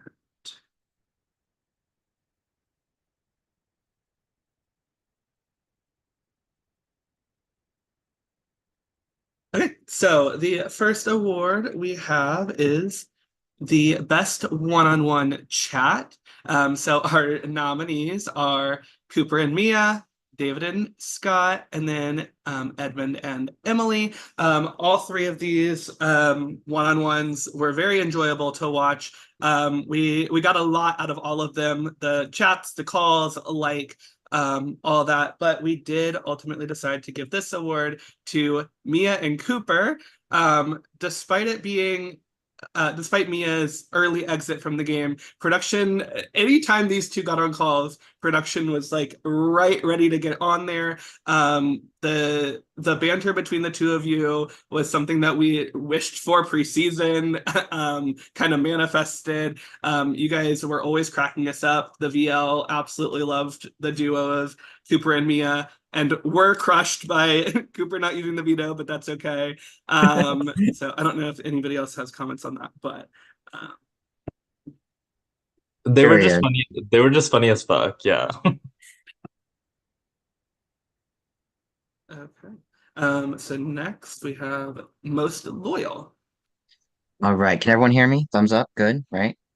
Perfect. All right. Most Loyal Award. So the nominees are Chanel, Chris, and Danae. So Chanel, listen, those of you who were riding with Chanel, you were in her group. She was gonna ride it with y'all. She didn't give a fuck.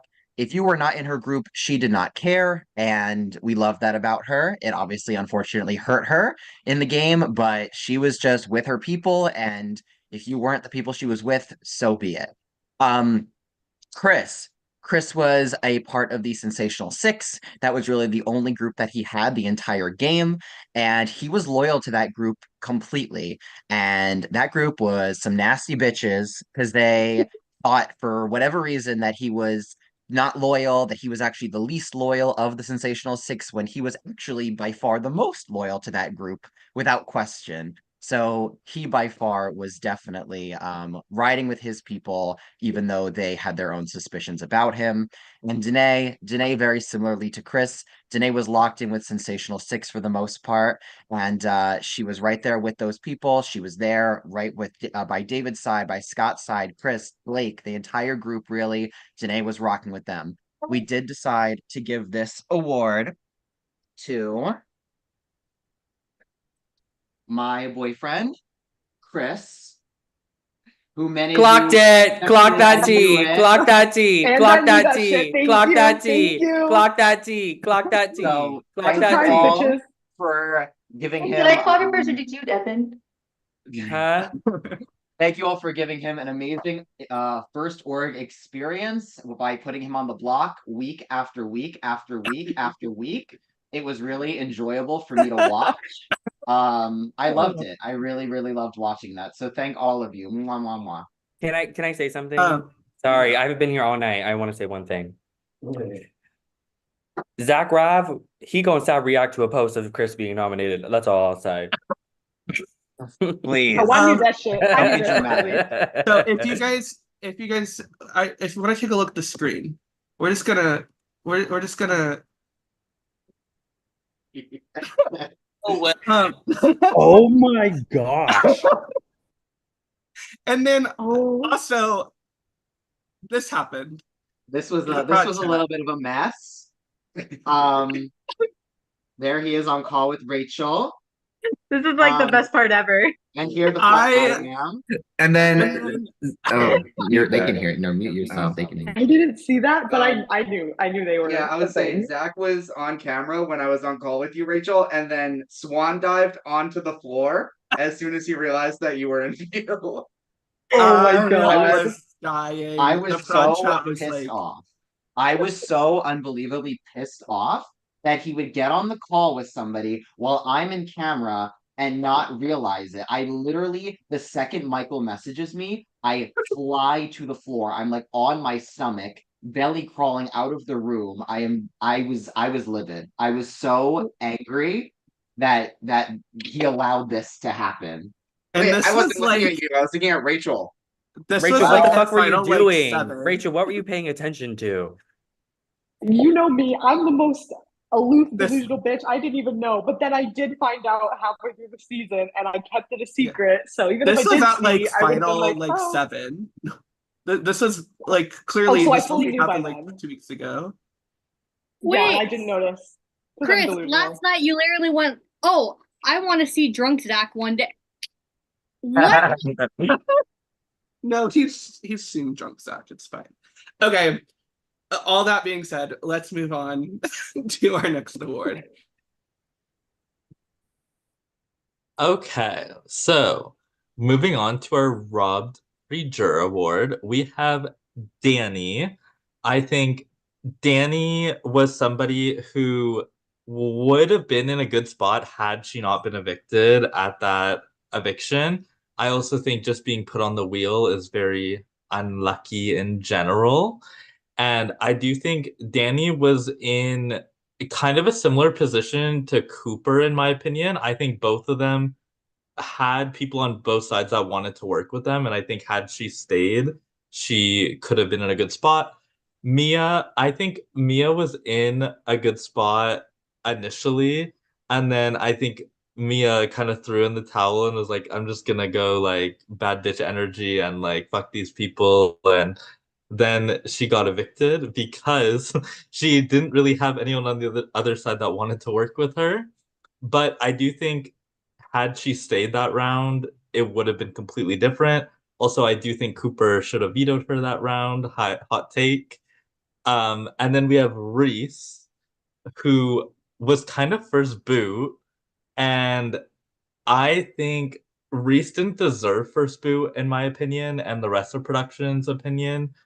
I think she wasn't the most active, but she definitely wasn't the least active. I think Jeff winning HOH and having a lot of connections with this cast. Obviously, if you know someone round one, you're probably not going to put them on the block. And I do think that's a large reason why Rachel survived round one, because I think if pretty much anybody else won, Rachel probably would have been on the block. And then we have Which Zach is bullshit because I literally was graduating. And then we have Zach, who was put on the wheel with 1 vote and then had 0 votes to stay. But ultimately, we did decide to give this award to Mia. And I do think Mia had a lot of potential. I think even round one, people were like, Mia's a big threat. Mia's a big threat. And we're all sitting in the prod chat like, Mia's never played a game before. And I do think that plays a little bit of a factor as to why she's a raw preacher, because I do think for her first game she kind of brought it, and she definitely had that like game mode mentality. And had she just reached out to the other side, I think a lot of them would have loved her, but she just like she was riding with her people. Damn right. Good shout. Yeah, I was robbed and I gave up because I hated talking to everyone, but thanks. Mia, I was a little disappointed that you called me spineless, I must admit. Yeah, that wasn't even my best insult that night, but I'm sorry. The time that we were up, like I said in the chat, that was the time I was probably the most nervous in the game because I know a lot of people liked you, but just the fact that the Sensational Six had that number and happened to be on my side, I think is the only reason why I stayed. No, I just think Mia was too likable and people were prioritizing her too much when I was trying to like get close with the other side, like Cooper and Danny. Y'all are saying I'm likable, but then everyone voted me out. No, because Mia, I was trying to take your place in that like situation. Okay, we're gonna move on to the next one. Next we have robbed juror. All right, robbed juror. So, starting with Alex. Alex played a really, really amazing game and obviously had 1 or 2 competitions gone differently, even if it was just one, let's say, obviously at the final 4. Alex easily could have made it to the end. And I think that a lot of people didn't give Alex credit for the connections that he really was building in the game that he was playing. And going out at 4th like that, being betrayed by the people that he really trusted, absolutely robbed. Yes, Alex, please. And let's say if Alex had all 10 of his cups and could have actually played in the final 4 veto, but yes, well, you know, that too. That too. Chris, I mean, Chris just got such a raw deal, and I'd be saying this even if I didn't know him. Y'all really gave him the hardest fucking time, putting him on the block week after week after week. Like, man could not catch a break. He was trying everything he could to like to do something, and it was just not an easy road for him.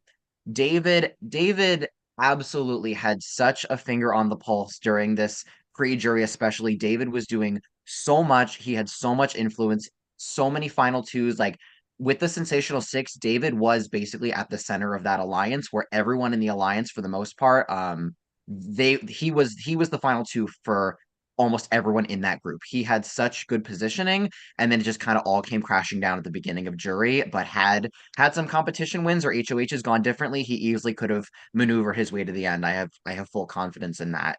And then Emily, I mean, Emily was playing a phenomenal middle game and really was working all sides flawlessly. She got no votes on the wheel at live night because people did not have any desire to take her out. And then she unfortunately left at the next live night in a moment where she really should never have even gone on the block, let alone gone home.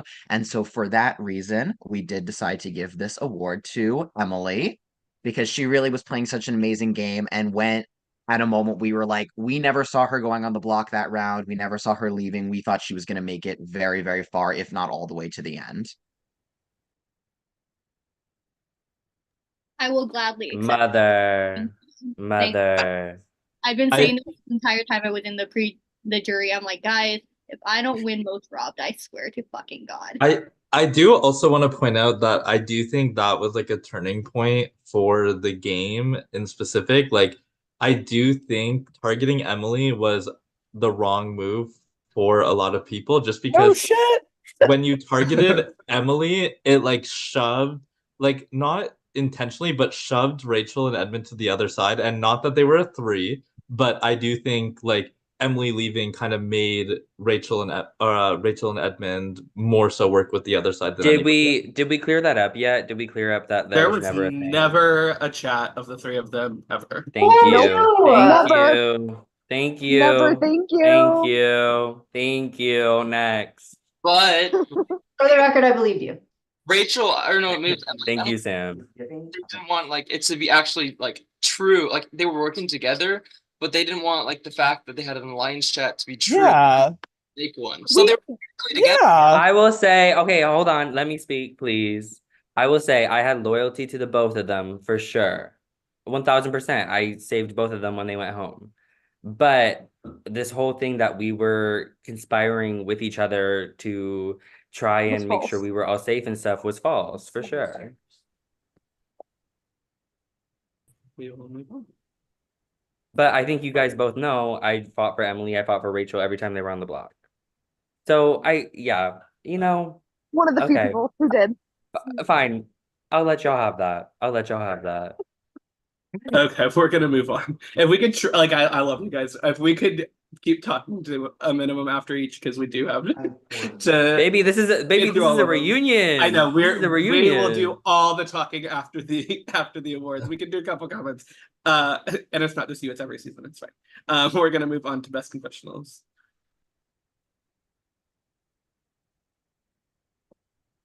Tyler, this is you. Oh, you're so right. I forgot this was me. Okay, so firstly, we start with Chanel.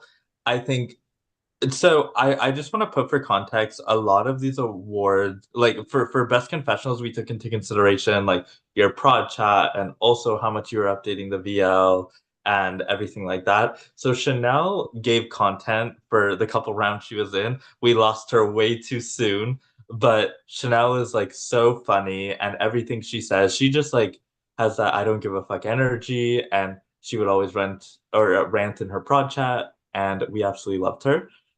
Cooper, I feel like was very consistent at giving updates throughout the game, like from game to also like just being funny in his prod chat. I think everyone on production adored like Cooper's prod chat, and like we did love watching it from start to finish. It was just very consistent. We have Danae, who Danae was 100% the most active in her confessional chat, and it wasn't even close. Like, Danae some days would send 2, 3 confessionals in one day, and they would all be like 10, 15 minutes long. And we absolutely adored Danae. Her confessional chat was always a good time if we just wanted Danae's thoughts. And then we had Mia. I think at this point, it's like no secret that we loved watching Mia play. And for me personally, I love when people like talk shit in their prod chat. That's like my kind of vibe. And for that reason, we did give the award to Mia because Mia, I think I can say this for me, and I know a lot of other people. I've never stand someone harder in a pre-jury phase in my entire life. And it was very difficult to watch you kind of just go home because we were like, she has so much more to give. And we thought you were gonna stay. When Cooper won veto, we were like, Mia's good. And then Same. she wasn't good. And then she went home. Yeah, well, thank you so much, Tyler. I don't know what you're talking about. I've never talked shit about anyone. I've never called anyone like bad names or anything. So, thank you though.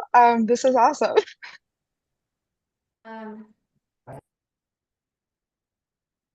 Next up, we have the best rivalry.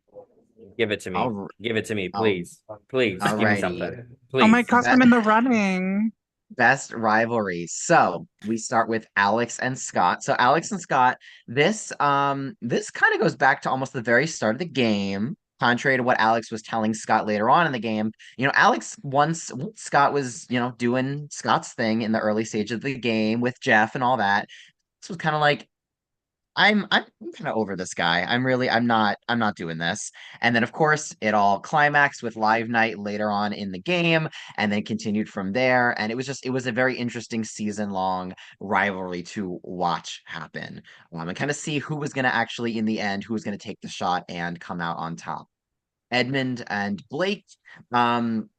So this was probably the most, I would say, intense of the rivalries because it was very, the back and forth in the one-on-one, the arguing. It was a lot, y'all. It was a lot, and it lasted for, like a day or so, and then after that, it was just kind of like we're just not really gonna speak to each other. So it was an interesting rivalry. It didn't last as long as the as Alex and Scott's, but it was an intense one. Because And then Edmund was always right. Oh, who said that? Oh, let me mute myself. Cooper, stop it.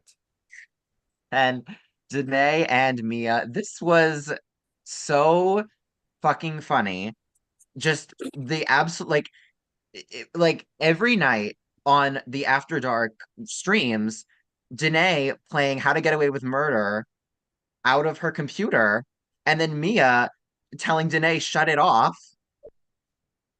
And it was just like this unspoken friction between the two of them where they just couldn't.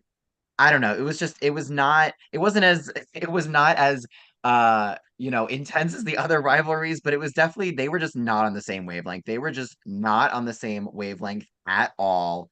And it was like a daily thing where Mia's like, why does this girl not like, why does she not like me? Like Mia was trying to ask Danae questions on the Zoom and Danae's not even responding to her. And Mia's like, does she hate me? Like it was hilarious to watch. But if we are being serious here and giving the award to the best rivalry of the season, we did decide to give this award to Alex and Scott for the season-long rivalry that they did have from basically the start until Scott left the game. Love you, Alex. This is the one I wanted. I'm same. Okay, we will move on to the worst read of the game. So we have Cooper thinking that Mia would stay. So production was very frustrated when we learned that Cooper would not be vetoing Mia, because all of us were like, you're not gonna veto your number one? That's very confusing. But like to Cooper's defense, obviously it was very likely that Danny would have been the renom. So either way, Cooper was losing somebody that week. Danae wanting to go to final two with Cooper. Danae was very serious about this. This was a very late game final two that popped up. But Danae but Cooper would not necessarily have been loyal to Danae over some other people. I do think that had the opportunity been there, I do think that Cooper would have gone with Danae, though I do think that it's very likely that Cooper wins that. Yeah. And then Scott thinking that he could trust Cooper. Obviously, we had the two sides of the game going back and forth. And watching Sam and Cooper not go on the block in Live Night was kind of I don't even know how to describe it, because they obviously should have been the nominees, but Cooper and Sam did some kind of magic on Scott that made it where he did not nominate either of them, and it ended up being Emily, and obviously it came back and bit Scott. So there's that. And then Rachel thinking Sam would go home at final 6. Unfortunately, for Rachel, after she nominated Chris, she was still thinking that Sam would go home. Unfortunately, everybody else had different plans, and Sam ultimately did stay. Production did ultimately decide to give this award to Cooper, thinking Mia would stay. Obviously, production loves Mia, but at the same time, yeah, Cooper did express that he knew that it was either going to be Mia or Danny that round. but at the same time, it was a little weird to think that Mia would stay there, but it's fine. I don't even like, from my perspective, it's a little different than Michael's. I don't like, I think Cooper was under the impression that Mia would stay initially when he told Mia he would use the veto. And then slowly as the round progressed, like it was like, oh fuck, like Mia's a danger. So like I don't think it was always like one way or the other, but yeah. Thank you, Tyler. You're welcome. And I don't think that he deserves full blame for that one because I did definitely tell him that I thought that Mia would also stay. So I think I contributed to that. So I'll take a little blame. I literally stepped away at work and got on call and said, for sure I'll keep Mia. A lot of My people bad told read was Cooper most. a lot of people told Cooper they would keep Mia. My bad read was me being delusional, okay? It was me being delusional and me saying maybe there's a slight hope. That's okay. Okay, we will now move on to best reads. It's a little different. We got worst read as in like a specific move, but then best reads over the whole game. But I will hand this over to Zach. All right, so best reads. So Chanel, even though her reads in this game were short-lived, as she was, I mean, she like, it was kind of amazing because she was really not like, as I said earlier, she was with her group, she was locked in, and then the rest of the people she basically didn't care about, yet she still had her finger on the pulse, knowing what was happening and where people were standing, even though she wasn't necessarily taking the time to speak to them. So she just had these reads out of nowhere that were really profound and just on the mark. Cooper, the entire season, really just from start to finish, he had so many connections with people. He knew what was going on. He really knew the best way to navigate. The reads were just really, really incredible from Cooper from start to finish. And he knew exactly how to maneuver it to get to the end of the game. And he did it very, very well. Really. Getting here, he knew the exact pathway that he had to take. He had numerous options to take, and he took the one that he knew was the most solid, and it got him here at the end of the day. Danny also, despite not having much power as you would have liked to have, you really knew where people stood. You knew what was going on. You knew where people were at, but you couldn't break through the other side of things and kind of break away from, this was a very, obviously, as everyone knows, side versus side type of game, and there were certain players who were trying to break away from that the best that they could, and Danny was just, to really no fault of her own, in my opinion, from what I saw, and I'm just one member of Prod, but from what I saw, Danny was trying her best to break away from this narrative, but it was too rigid, and people were not allowing that to happen. But Danny knew what she needed to do. Unfortunately, it was just a struggle to make that happen. And then Sam also, you would go into your confessional every few days or whatever, and you just had amazing reads. You just knew what was going on. You knew what you needed to do to get to the end. You knew who to go with. You knew how to move forward with. You had just really good reads, really from start to finish again. So really kudos to you as well. We did decide to give this award to Chanel. We just want to give her props here because, listen, that girl, she just knew. She is Chanel, that girl, and she knew what was going on. She knew what she was doing, and she knew where people stood. I don't know how she knew. I don't know what Did anyone leak the alliance to her? That's my question. No. No. No. No? No. Okay. I just had Jeff in That's my mother ear behavior.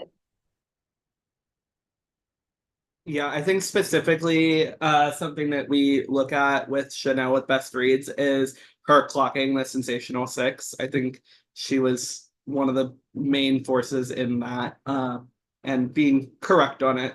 And then the sensational six was not happy that she was correct and targeted her for it. But I do also think people got bits and pieces of information because she definitely did clock the whole sensational six, but people were like taking it out of like context and saying she only clocked like 3 or 4 when like she definitely like knew pretty much the entire group. No, from what I heard, Mia, when you told me, you said all 6 by Chanel. You said Chanel told you all 6 names, and then Rachel told me like 4. So I was like, what are you talking about? Like I thought that was I don't crazy. know. Towards the But end, I started you literally tacking told on. me, yeah, like you literally told me all 6 of the names that Chanel said, and I was like, oh, okay. But like it was right, so that was crazy. Yeah, I started But in tagging a on good names and way. then everyone got mad about it. But I was just like tagging on names and then I guess I was right somehow. Everyone was talking about it. I don't know. You guys weren't like that. I don't know, low key or whatever. I don't know. Whatever. Okay, we will move on. Alrighty. So, worst move. So, Alex vetoing Cooper at the final 6. It was just, I get it. I understand. Had they been loyal, would have made sense. We, of course, from production, we knew what was going on. We knew what was happening. And we knew that, it was probably not the right move there, unfortunately. So, yes, Alex vetoing Cooper, and then obviously Cooper and Sam not really having his back just a little bit the next round and then the round after that, unfortunately, it just did not bode well at that point. And Alex, I mean, again, Alex was really set up very well. He had a number of different pathways he could have made to the end. And someone like Chris was very ready and willing to go to the end with Alex. And unfortunately, Alex let that go. Hindsight's 2020, but is what it is. David getting Emily out on Scott's HOH. So, you know, David was a very big force in that. He didn't do it alone, of course, but David was by far the biggest person pushing for Emily to go on Scott's HOH when Emily was in fact supposed to be just the pawn. And, again, hindsight's 2020 with all these, but definitely Alex going with how connected Alex was and how strongly he was had bonds with people like Cooper and Sam and Rachel. He just, getting Alex out would have been a better move for David at that point. But again, hindsight is 2020, but it definitely at the time we were like, this really is not the move that David should be making. Disagree. Again, Best move of the game. Similarly, David not vetoing Blake. I mean, it would have been, Blake was a shield. Blake was trying to get that veto used on him with the argument that he was a shield if David did save him. And it would have been a big risk. It would have definitely been a big risk for David to veto Blake. But I do think, and I think other pod members can weigh in as well, but I do think that it would have paid off for David in the long run because unfortunately, when Blake left, his threat level did increase and he kind of moved right up to the front of that target line. So it could have been a move that definitely saved him. And I do think that Cooper was even expecting David to use the veto because it was the move that probably made sense. But again, anything could have happened, and had some more HOHs gone in David's favor, it might have worked out anyway. Scott taking out Emily at the final 10. I think the jury knows. They've spoken about this time and time again. It was, it really, as Tyler said earlier, because there was this one side of Cooper and Alex and Sam, and then there was this other side of the Sensational Six and what was left of them, and then you still had, Rachel and Edmund and Emily in the middle. But by Scott putting up Emily and taking her out, it kind of forced it forced Edmund and Rachel to go over to the other side, which just took all the numbers away from Sensational Six, and then they just went back to back to back. So it was this domino effect that shouldn't have happened, but unfortunately it kind of set up the rest of the game. So in my opinion, I think that round right there kind of decided the trajectory for the remainder of the game. And then, excuse me, Scott tossing Sam to the crocodiles. It was unfortunate. Sam was very loyal to Scott, very much so willing to work with him and locked in with him from the beginning. And Scott, for whatever reason, didn't want to go that route, prioritized the Sensational Six, primarily David, and Sam had every right to feel discarded because she definitely was. And I think that had Scott kept that relationship going, I think Scott easily makes it a lot further, if not to the end of this game. But we did decide ultimately to give this award to Scott taking out Emily at the final 10. Like I said, it decided pretty much the remainder of the game and how things were going to go from there on out. And it was not the move that should have been made there, but I'm sure the jury has spoken about that a lot. Hey, I don't care if it's worst move. It's an award win and I'll take it. And I love you, Sam. I love you and I forgive you because you made this worst move and it helped me. So we're getting square. Exactly. I do think like Zach already touched on it, but Emily was, I think, in the best spot at this time. So I think in terms of who's getting to the end, that's not a bad move. But in terms of the numbers you need on your side, I do think that's where it lacked. But I think as a whole, Emily leaving was really good for a lot of people. I just don't think the people who pushed for her to go were the right people. Okay. We'll move on to best move.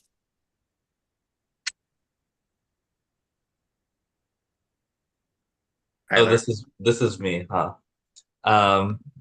Sorry, I was playing the drinking game along with the jury, so it's been a night. So we're gonna start with Chris taking out Chanel. I think Chris taking out Chanel gave him no blood on his hands. I don't think anybody was really mad at him on that HOH. Also, I think it also like was a big shot early on where I do think it did set up the rest of the sides for the rest of the game.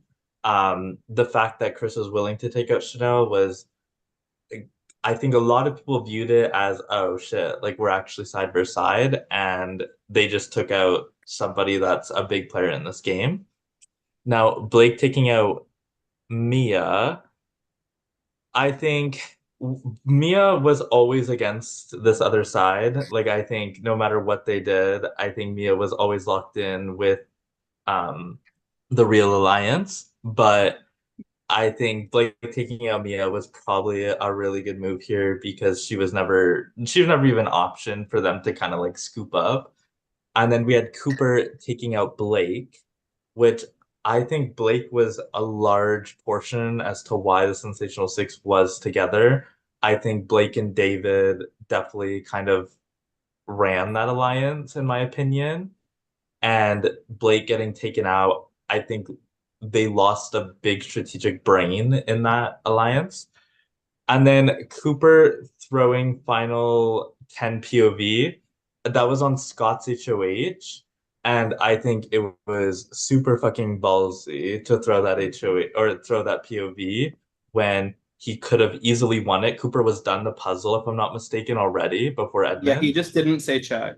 Yeah, so Cooper was already done. He just didn't say check, but it was. Wow, fuck you, Cooper. I didn't want to tell you because that was your one comp win. You're a fucking Cooper's bitch. puzzle. It's like, is he gonna say check? And then Edmund says it, and I'm like, oh, okay. In my Yeah, opinion, fuck you, Cooper.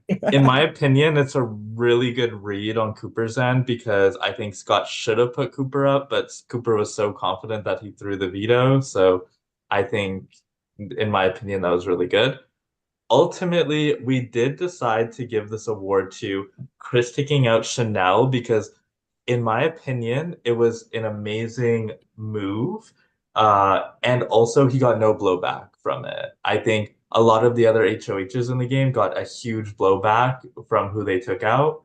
And I think Chris kind of walked out like hands clean.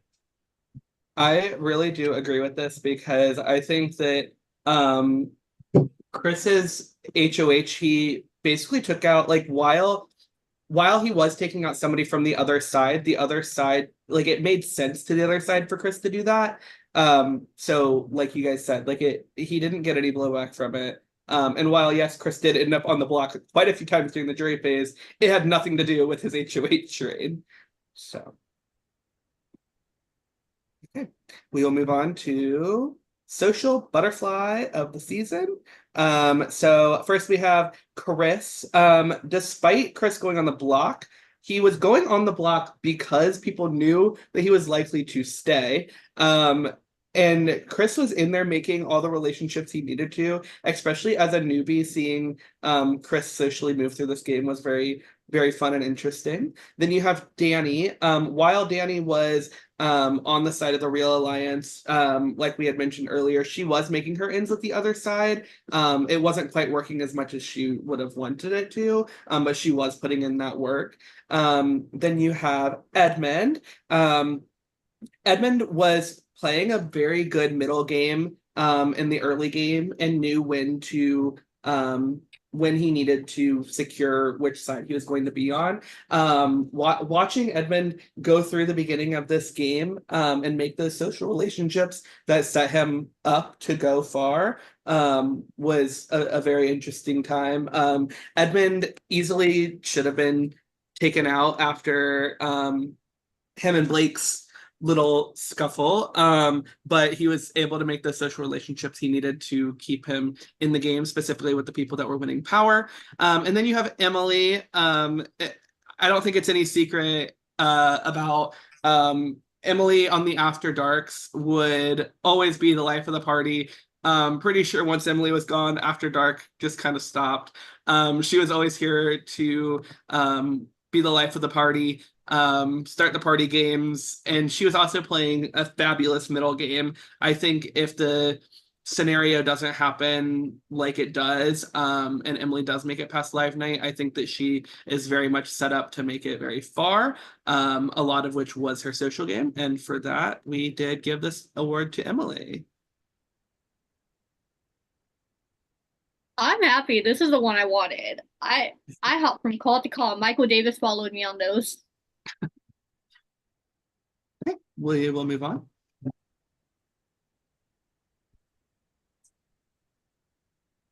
Tyler. Oh my days. I don't know my slides, sorry. You're back. We're gonna go to Underdog Award of the Season. So we have Chris, who obviously was put on the block 6 times. And I do think of the side he was working on toward the bitter end, I do think there was a run for Chris had that's like exact situation not happened. I also think his own alliance didn't even really think he was loyal to them, despite him being the most loyal to it, which was a little confusing for us. We also have Danae, who I think a lot of people counted Danae out when I don't think they should have. I think Danae wasn't the most vocal person. She definitely was very close to her chest. But at the end of the day, everyone was basically saying that Danae had no shot. And I don't think that's the case at all. I think had Danae made it to the end, she has a good case for herself and has jury members that would vote for her. And then we have Rachel was like a roller coaster this season. We had her like inactive, like ready to go. And then we had her like popping in, like she's ready to go. She started playing the game. And then she falls back out of it again for a little bit. And then once jury hit, Rachel is like in it. I think at a certain point, the jury was rooting for you so hard. And I think had you made it to the end, you were probably going to win. And so it was just like a giant roller coaster of events. But ultimately, it's kind of hard to not give it to the person who was on the block 6 times because they kind of had an uphill battle on both sides. Like it didn't matter where Chris went, he kind of had an uphill battle.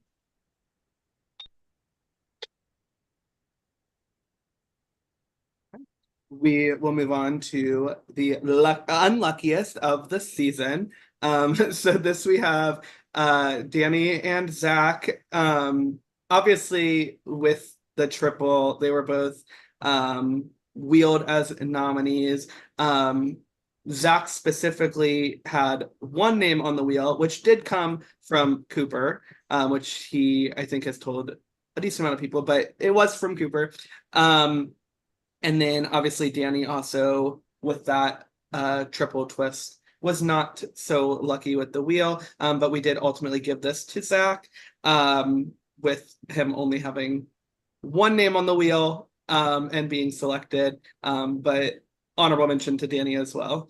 But I would like to say you two were like so amazing about how you went out and both were very respectful about it. And we really do No, appreciate the that. thing that people don't know is that Zach and I got on a call until 2 a.m. just ranted after we both got eliminated. We're like, fuck this person, fuck this person. And we're like, why didn't we work with each other? Yeah, it was funny, but Okay. And next we have the I mixed them up. The luckiest. We just have a winner for this one. So All right, so the luckiest award, we did decide to give this to Sam. I mean, Listen, her name was on the wheel. Obviously, not only at that live night so many times, but there was a period of basically 3 rounds in a row where Sam was on the verge of being in real danger.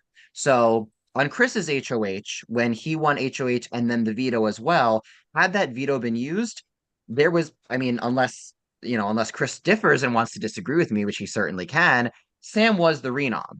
So Sam could have easily gone up on Chris's HOH.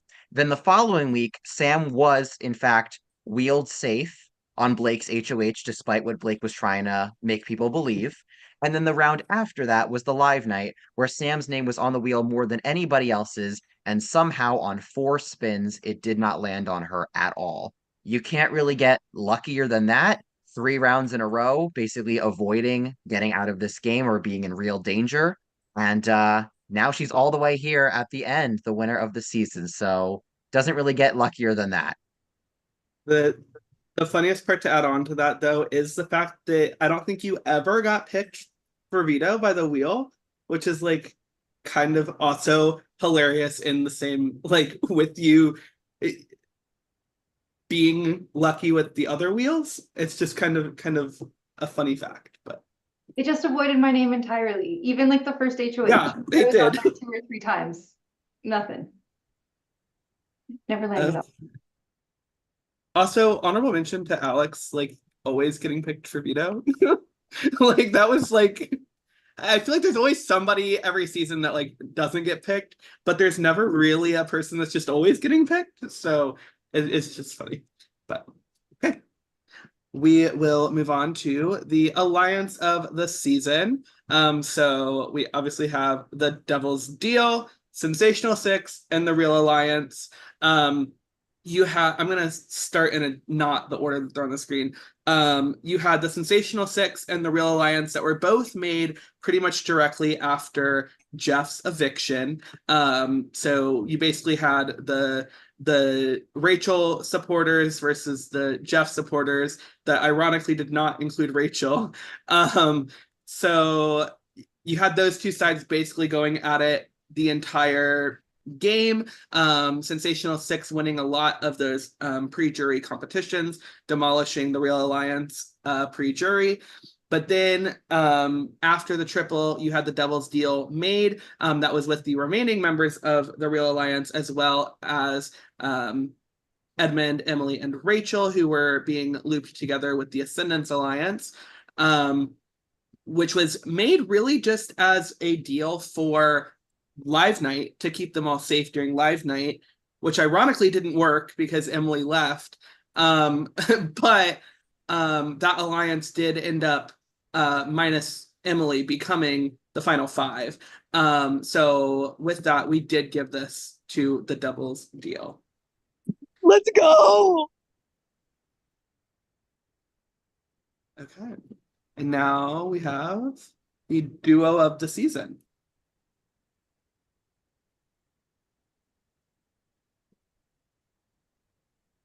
Sorry, it's me. Sorry. Okay, so duo of the season. So Cooper and Sam, I mean, they linked up basically when they realized that all their numbers were being picked off from their side of the house, and they kind of had to do something to change the narrative. And then together they had so much dominance and control in the jury. And of course, they were our final 2. David and Scott. David and Scott, honestly, during the pre-jury, they were the duo to watch. They were on calls all the time. They were just talking for hours and hours. I would literally like go to bed and I'd wake up and they were still somehow on call. And I'm like, what are they talking about for 5 hours? What could they be saying to one another? But somehow they whatever. Scott was literally falling asleep on calls with David and then waking up and it was like, I'm here, I'm not asleep, I'm here. Like it was just seriously like and they had a lot of influence and a lot of control in the pre-jury as well. So it wasn't just like funny stuff, they had a lot going on. So especially during the pre-jury, they were definitely the duo to watch. Edmund and Emily, they were really a great duo to watch as well. They were very under the radar, both playing phenomenal middle games. And it was to the point where we as production, we were like, you know, we there's probably going to come a time where one of them is going to try to cut the other because there can only be one person in the middle. There can only be one person playing this type of game. And that never, really came. Unfortunately, Emily left, but I do think that helped Edmund's game in a sense because Edmund was able to maneuver the middle from there on out, which he did very well, making it all the way to final three. So all three duos having very different positioning. You have, one from each side, one in the middle. So it was interesting to watch all three of these duos, but in talking about duo of the season, we did decide to give this award to Cooper and Sam. I do just want to comment on this that up until today, David and Scott was the duo of the season in our awards, but ultimately, like, it's hard to not give a final two who is going to take each other and whatever to the final two. But David and Scott, like, 100% were on call the most. They were up until the sun was rising, and their Including on the calls were jury. like overall pretty fun. Like they didn't just sit there and talk game. Like they were always just like on call. They could be muted. They could be sitting there having a good time. We Whenever wrote an Prod, album. whenever Prod joined, they always wanted Prod to like play a game with them, or it was like it was a vibe. Yeah, this was definitely like a 51-49 type situation for sure. Love you, Money, Sam. honey. Sorry. The best one. Love you. Next, we have the comp beast of the season. I wonder who could get this. This goes to Cooper. For those who don't know, prior to this season, we had a comp record being held by season 2 and 4's Caleb Reed, season 4's Megan, season 7 and 12's Zach Rav and Kennedy. That was 7 comp wins, and now Cooper has surpassed that by 2 comp wins, now having the record set at 9. So good work on that, Cooper. Okay. Next we have the viewers' favorite. So today we put out a poll for the viewers to vote for their favorite house guest of the season. So these were our top 4 vote getters. Coming in 4th place was Danny. And then we had a tie for 2nd. So winning viewer's favorite is Chanel. Despite being an early boot, the viewers have loved Chanel and kept talking about her to this day. Okay, and now we're going to move on to prod favorites. Erin, you are here, correct? I am here. Perfect. Hello. So I enjoyed being on prod this season. I loved watching a lot of you. I think my prod fave goes to the person that I think kept it the realest, was like my favorite person to watch. There was obviously a lot of like fake shit going around. There was a lot of, trash going around. Like, it's Big Brother. That's not what I wasn't like mad at people for doing that, obviously, but I loved how real this person kept it. I loved how funny they were every time that I was on a call with them. Every time that like I hosted a comp for them. And yeah, they were just a joy for me to watch all season. And yeah, I would do it again and again. And I just loved this person a lot in all of our interactions. So my prod favorite is Edmund. Edmund hopped off, but I'm sure we will make sure he hears about this. Okay, next up, we have Benji.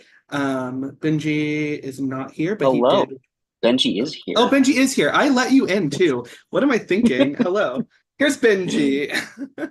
Hello. Okay, so they only let me pick one, and I just wanted on the record, I love every single one of you. You all put your entire asses into this season, and it showed every single moment. I love you all. I did choose Sam as my prod favorite. I really loved watching Sam's gears turn. She was so active in her chats, in everything prod and confessionals, just keeping everything going. You had these like subtle little reads of like, I'm going to say this to this person at this time to get them to do this. And a lot of times they just hit in such a way that was instrumental in getting you to the end. And just, I really, really love seeing people put in the work and absolutely just tell us every single thing that they're thinking. That's great. My like very, very close second was Alex. And I just want to give Alex props as well, because Alex was doing the same thing. Your little endgame shenanigans did not go unnoticed. Big props to both of you. Congrats to everybody on a fantastic season. Next is Sky. Oh my gosh, that's me. Hi guys. So obviously the season has been probably one of the most fun seasons that I've watched. First of all, shout out to Jury, because you guys popped off in that chat and I just want to give y'all your props because it was awesome. My prod favorite is somebody that I connected with on a very deep level, and I feel like this person and I, if we ever played a game together, would be super fun. And I love how messy they are. My prod favorite is Scott. Thank you. Okay. I love you so much. Next up is Tyler. Okay, so again, I enjoyed a lot of you. For context, I know the final two hasn't witnessed it. This jury is like the most active jury I've ever seen, hosting, playing, anything. Like they were phenomenal to actually watch. Like there was always something going on. And then the final two, obviously you both deserved your spot. Like it's very rare that you see a final two where both people like brought their all to the game. And ultimately, I gave my award to the person that I think actually brought it the most to the jury and the house calls and everything as a whole. I think if there was a house call going, Emily always kept it going. And the jury chat, she was always so funny. She was always on calls every night. Like I'm pretty sure since Emily and Scott and David have been voted out, there's not been a single night that a jury call has not happened. So they've been bringing it, and Emily's just super entertaining to watch as a whole.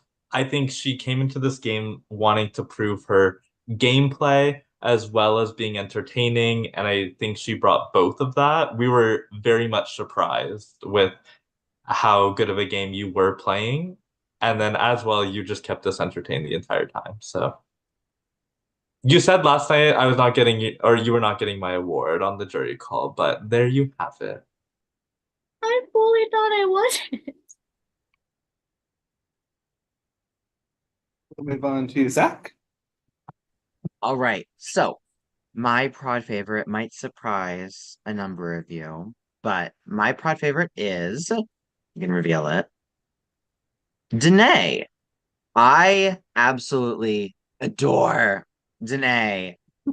Danae, like preseason, y'all, this woman was messaging in her preseason chat every single day about how excited she was to play. She was so here, like she was just ready to just do it all and bring it. And like we said, her confessional was so active. We always like had her thoughts. We always knew what was going on. She was such a pleasure to watch. So damn funny.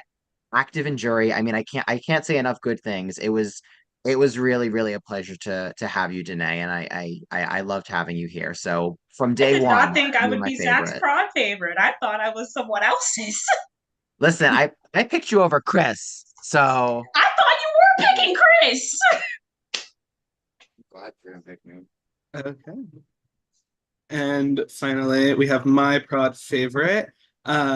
So I'm just gonna reveal it. My prod favorite was Cooper. By kind of like I loved everybody, but like I loved watching Cooper play this game. He had so many fun thoughts and theories on things and what was going on, and he always just kind of knew how to get himself out of situations. And I am one that does love a game bot, but Cooper can do both, which is like really impressive to me. Not just the game body strategy stuff, but he had a really good social game, and watching him play, not like just like Danae, like Cooper was in his preseason chat already coming up with theories. I know he was messaging Aaron like about having dreams about the game before even being in the game. And so just watching that from start to finish has been really fun, and I really did enjoy Cooper this whole season. Okay, we will move on to the big three awards, starting with the hero of the season. Our nominees, we have Chris, who obviously was on the block quite a few times, staying in those votes quite a few times, playing a very good social game. Then you had Cooper, who was comp beasting his way through the game, also making moves at the same time, taking out the people that he viewed as threats to his game. And then you had Danae, who was just, and everybody loved watching her. Prod really enjoyed the energy that Danae brought. We did ultimately give this award to Chris. Okay, next we have villain of the season. Hello, villains, coming from a fellow villain. So villain of the season, Alex, you are here because I think you were you were at a point in the game where the round you vetoed Cooper, we saw you honestly in a winner spot. And then you were on kind of both sides. Like you had your allegiances on one side. You also were trying to branch out to the other side to get like an in with them as well. And that's why we kind of viewed you as villainous, because I think a lot of people this game were willing to just stick with the side they were on. And you were willing to branch out. And if it was best for you, you were probably going to do it. We had Blake, who was very, I think, outspoken when he needed to be, and Blake was not scared to, speak his mind. And Blake also was kind of viewed as like the number one target from the other side because, he was one of the more outspoken ones. And then next, I think we have David, because I think David as a whole is very game body, and I think views the game very logically. And if something is right for him, he's going to do it. And also, he was viewed like, I know David was one of the main people that spearheaded Emily's vote off and also Jeff's vote off. Like, when he wanted something to happen, he made it happen despite having ins on the other side as well. Like, Emily, he had Cooper for a short period of time. And Edmund also he had for a short period of time until that crumbled when Edmund wanted to vote him out. Next, we had Scott, when Scott won HOH or any sort of power, we had no idea what Scott was doing. Scott was very last minute and could come in with a plan and like have a complete change in heart at the very end. So I think at the end of the day, Scott could have nominated whoever. Like, I think we didn't get to see enough of him to see where the villain would have really lied. But ultimately, we did give this award to David because I think of the two alliances, one alliance is very viewed as like heroic, and then the Sensational Six is viewed as very like villainous. And I think David was the glue of that alliance. I think every single person in that alliance had him as their final two. But I think if push comes to shove, David is willing to put out whoever. I want to jump in here quickly. I was kind of like what I said along the lines of before. Like, I would listen to David on calls like throughout the night, and like David, the way you like are able to like manipulate and just like subtly get your way, because obviously I know the behind the scenes. I know what you're wanting to have happen. I know what you're trying to do, and you're sitting on these calls and you're just really just so subtly getting people to think the way that you want. It was really impressive to watch, I have to say. And there's a reason why you were basically at the center of the Sensational Six, because you knew exactly how to run that alliance to the point where people were just locked in with you. It was really, really impressive to watch. And it was just a good time. So, but definitely villainous, very villainous, David. I do kind of agree with what Zach said as well, just to like branch off that. Like David is, I feel like, is viewed as like someone who's like shy and not like outspoken, but like David is, I feel like, very calculated in like everything he says on calls to get what he wants. Okay. And finally, we'll move on to player of the season. All right, player of the season. Listen, y'all, this is the Final Four. They all played phenomenal games, very different games. All were very connected and very social and knew exactly what they were doing. Alex, like we said a million times over, probably with all these nominees, but I'm going to go through it again one last time. Alex, you were set up so well, and unfortunately, people compared notes. They realized what you were doing. They realized that at the final six, you were basically in the middle of everything. It is what it is. You were doing the best that you could, and had they not compared notes, you easily could have just slipped right there into the end. But unfortunately, they caught up with you. But really, just very, very impressive to watch, to see you navigate those social connections to the point where you were not leading, you weren't the leader of any side, but you were consistently remaining safe. There's a reason you didn't get any nominations at that live night. And unfortunately, hindsight, you probably would have wished you had gotten a couple, because it raised some red flags with people because they realized how set up you were. Cooper, aside from winning competitions, you had so many social connections that you were able to go from live night, where you were in massive danger had you not won that veto, to basically turning your entire game around and making it so people did not target you. Somehow, just days after they put your name on the wheel, they were not targeting you, and then you're winning competition after competition, and people are still not taking you out of this game. So again, extremely impressive to watch.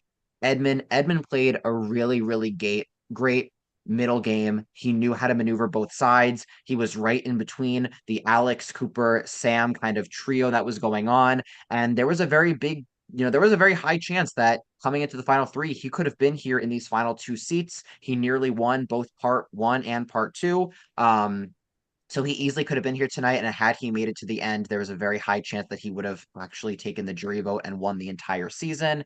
And Sam, I mean, obviously our winner tonight. Sam, you really played an amazing game. You turned it around a lot at jury, and you really had a very strong hold on the game from the jury standpoint as well, knowing where the connections were and what you needed to do, winning competitions and getting yourself here one way or another. It was a really, really great game to watch, and your reads were always on point.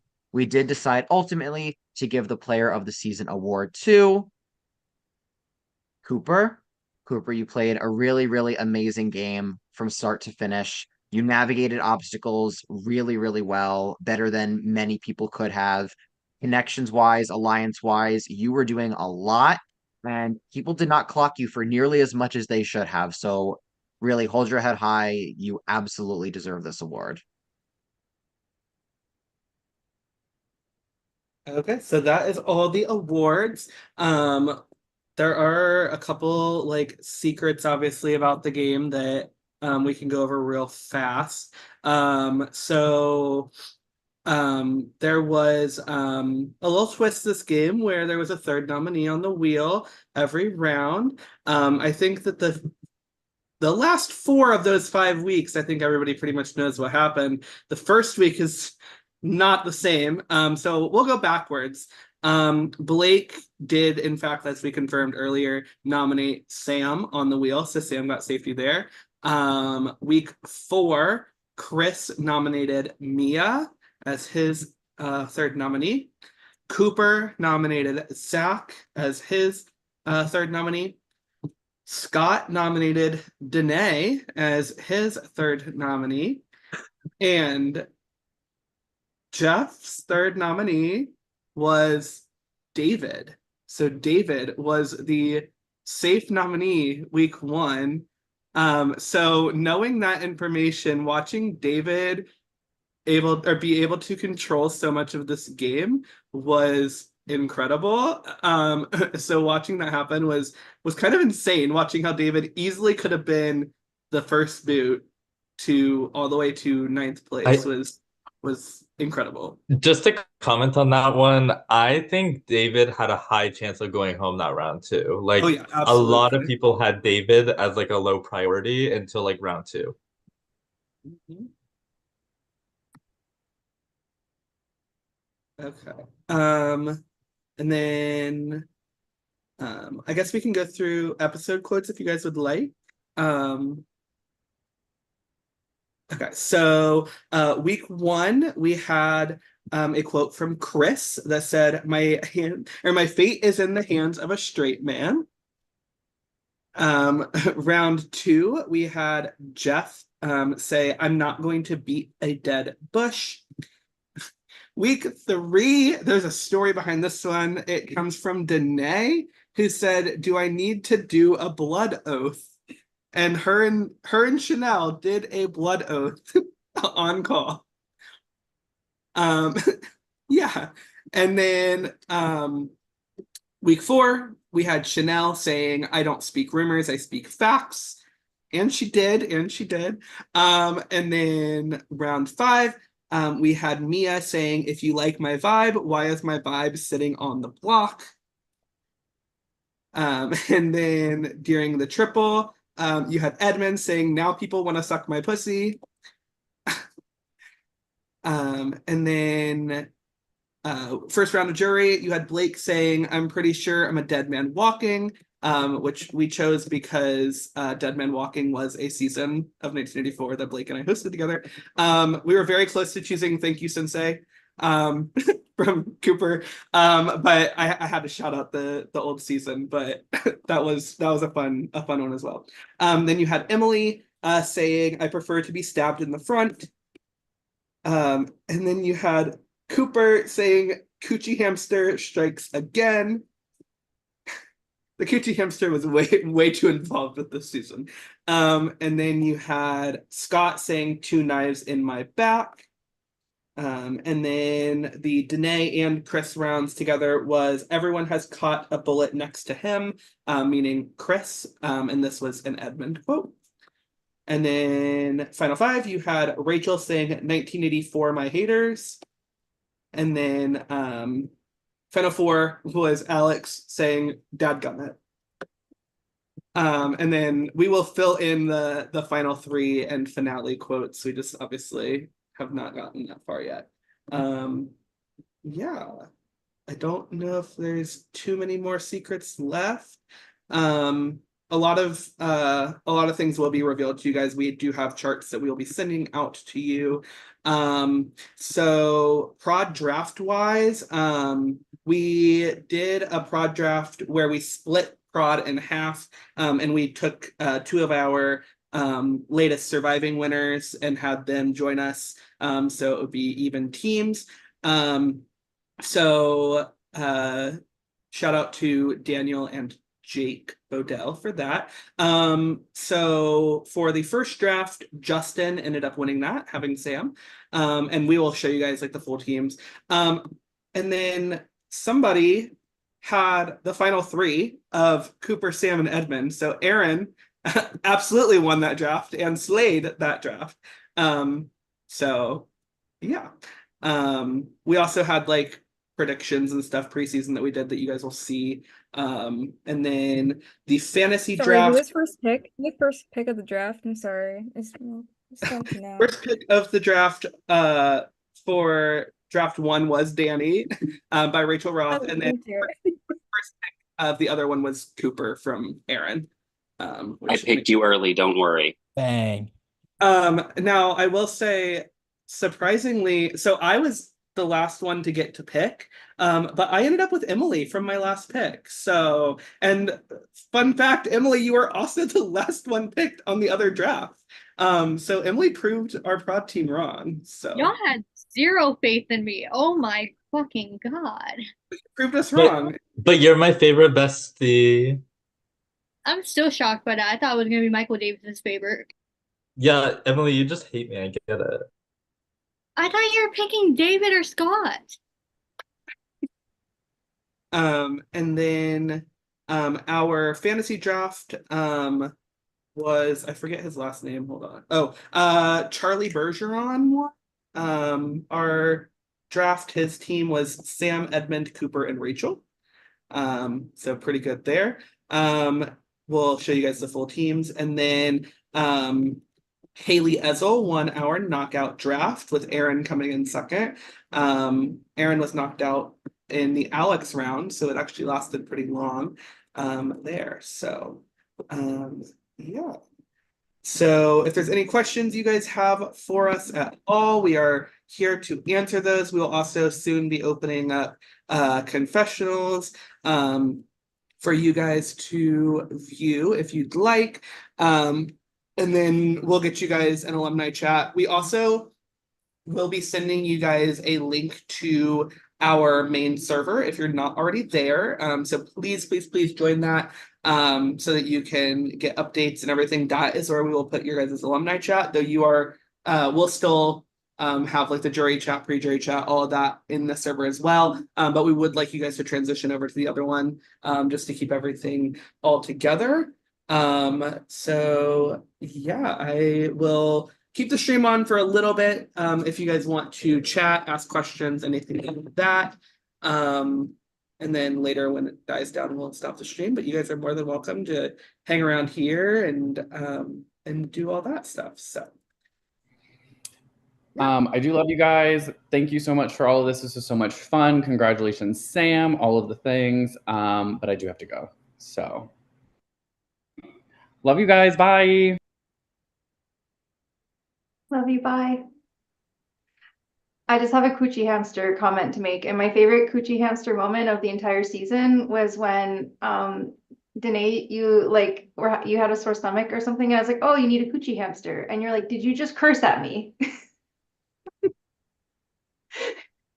It stuck with me. I didn't know what it was. Obviously. It's like out of context, Coochie Hamster. What the fuck? Coochie Hamster made an impact, and that's all that matters. The way that hamster was involved this season, you would think it was another player. Yeah, for real. Coochie Hamster is my comfort. Coochie Hamster had to stay with me on the block all the time.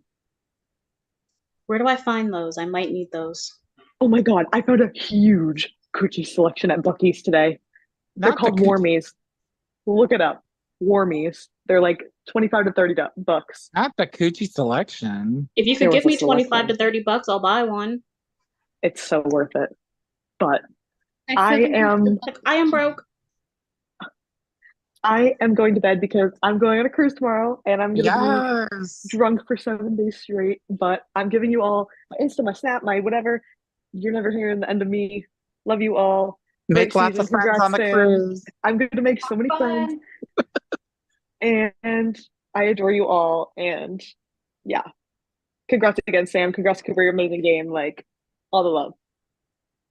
Congratulations to both of you guys. You played phenomenal games. And also, I didn't mention this in my speech, but you guys looked amazing. You guys looked great. I saw Sam. I was like, oh, pop off.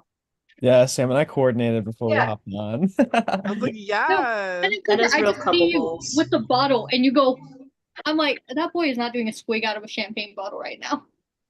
I wanted to have a shot ready for whenever you came on, and I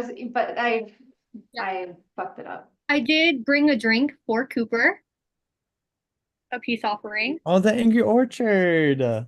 I bought them specifically for you. I can't physically give it to you, but I can get drunk off of it, so it's the same That's thing. okay. I can drink my Baileys and pretend like I have it. Anyways, I think Tyler asked for shot o'clock. Tyler, are you here? Ooh.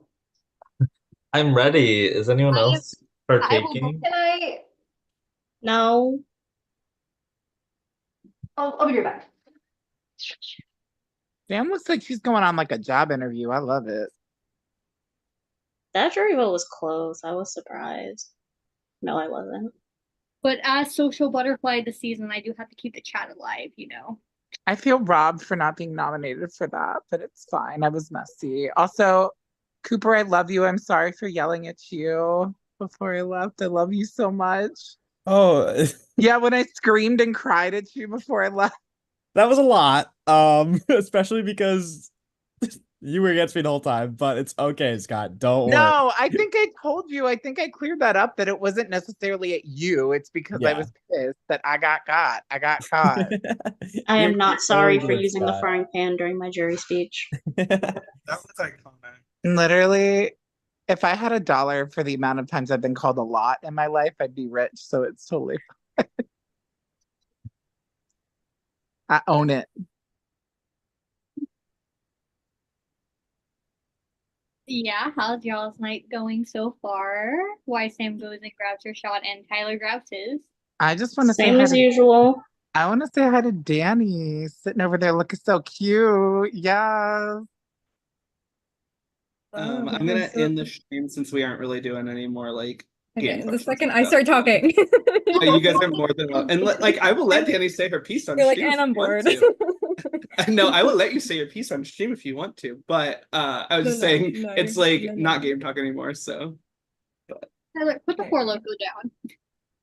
Okay, I found a bottle of I'll apple let with you guys do the shot and then I'll turn the stream off. I'm That doing way. the Baileys. Are we by ending the way, call or just the so- stream? Just the stream. The zero Oh. sticks. I guess I will make a toast. Congrats to the final 2 who I was 100% working with throughout this game, but y'all didn't believe me for some reason. But yes, love you both. Good move getting me out. And let's go for not being a boring ass season. Cheers. Cheers to that.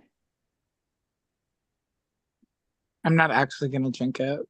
It's for my face because I have a really bad sunburn. And with that, that's a wrap on 1984 Risky Business. Woo!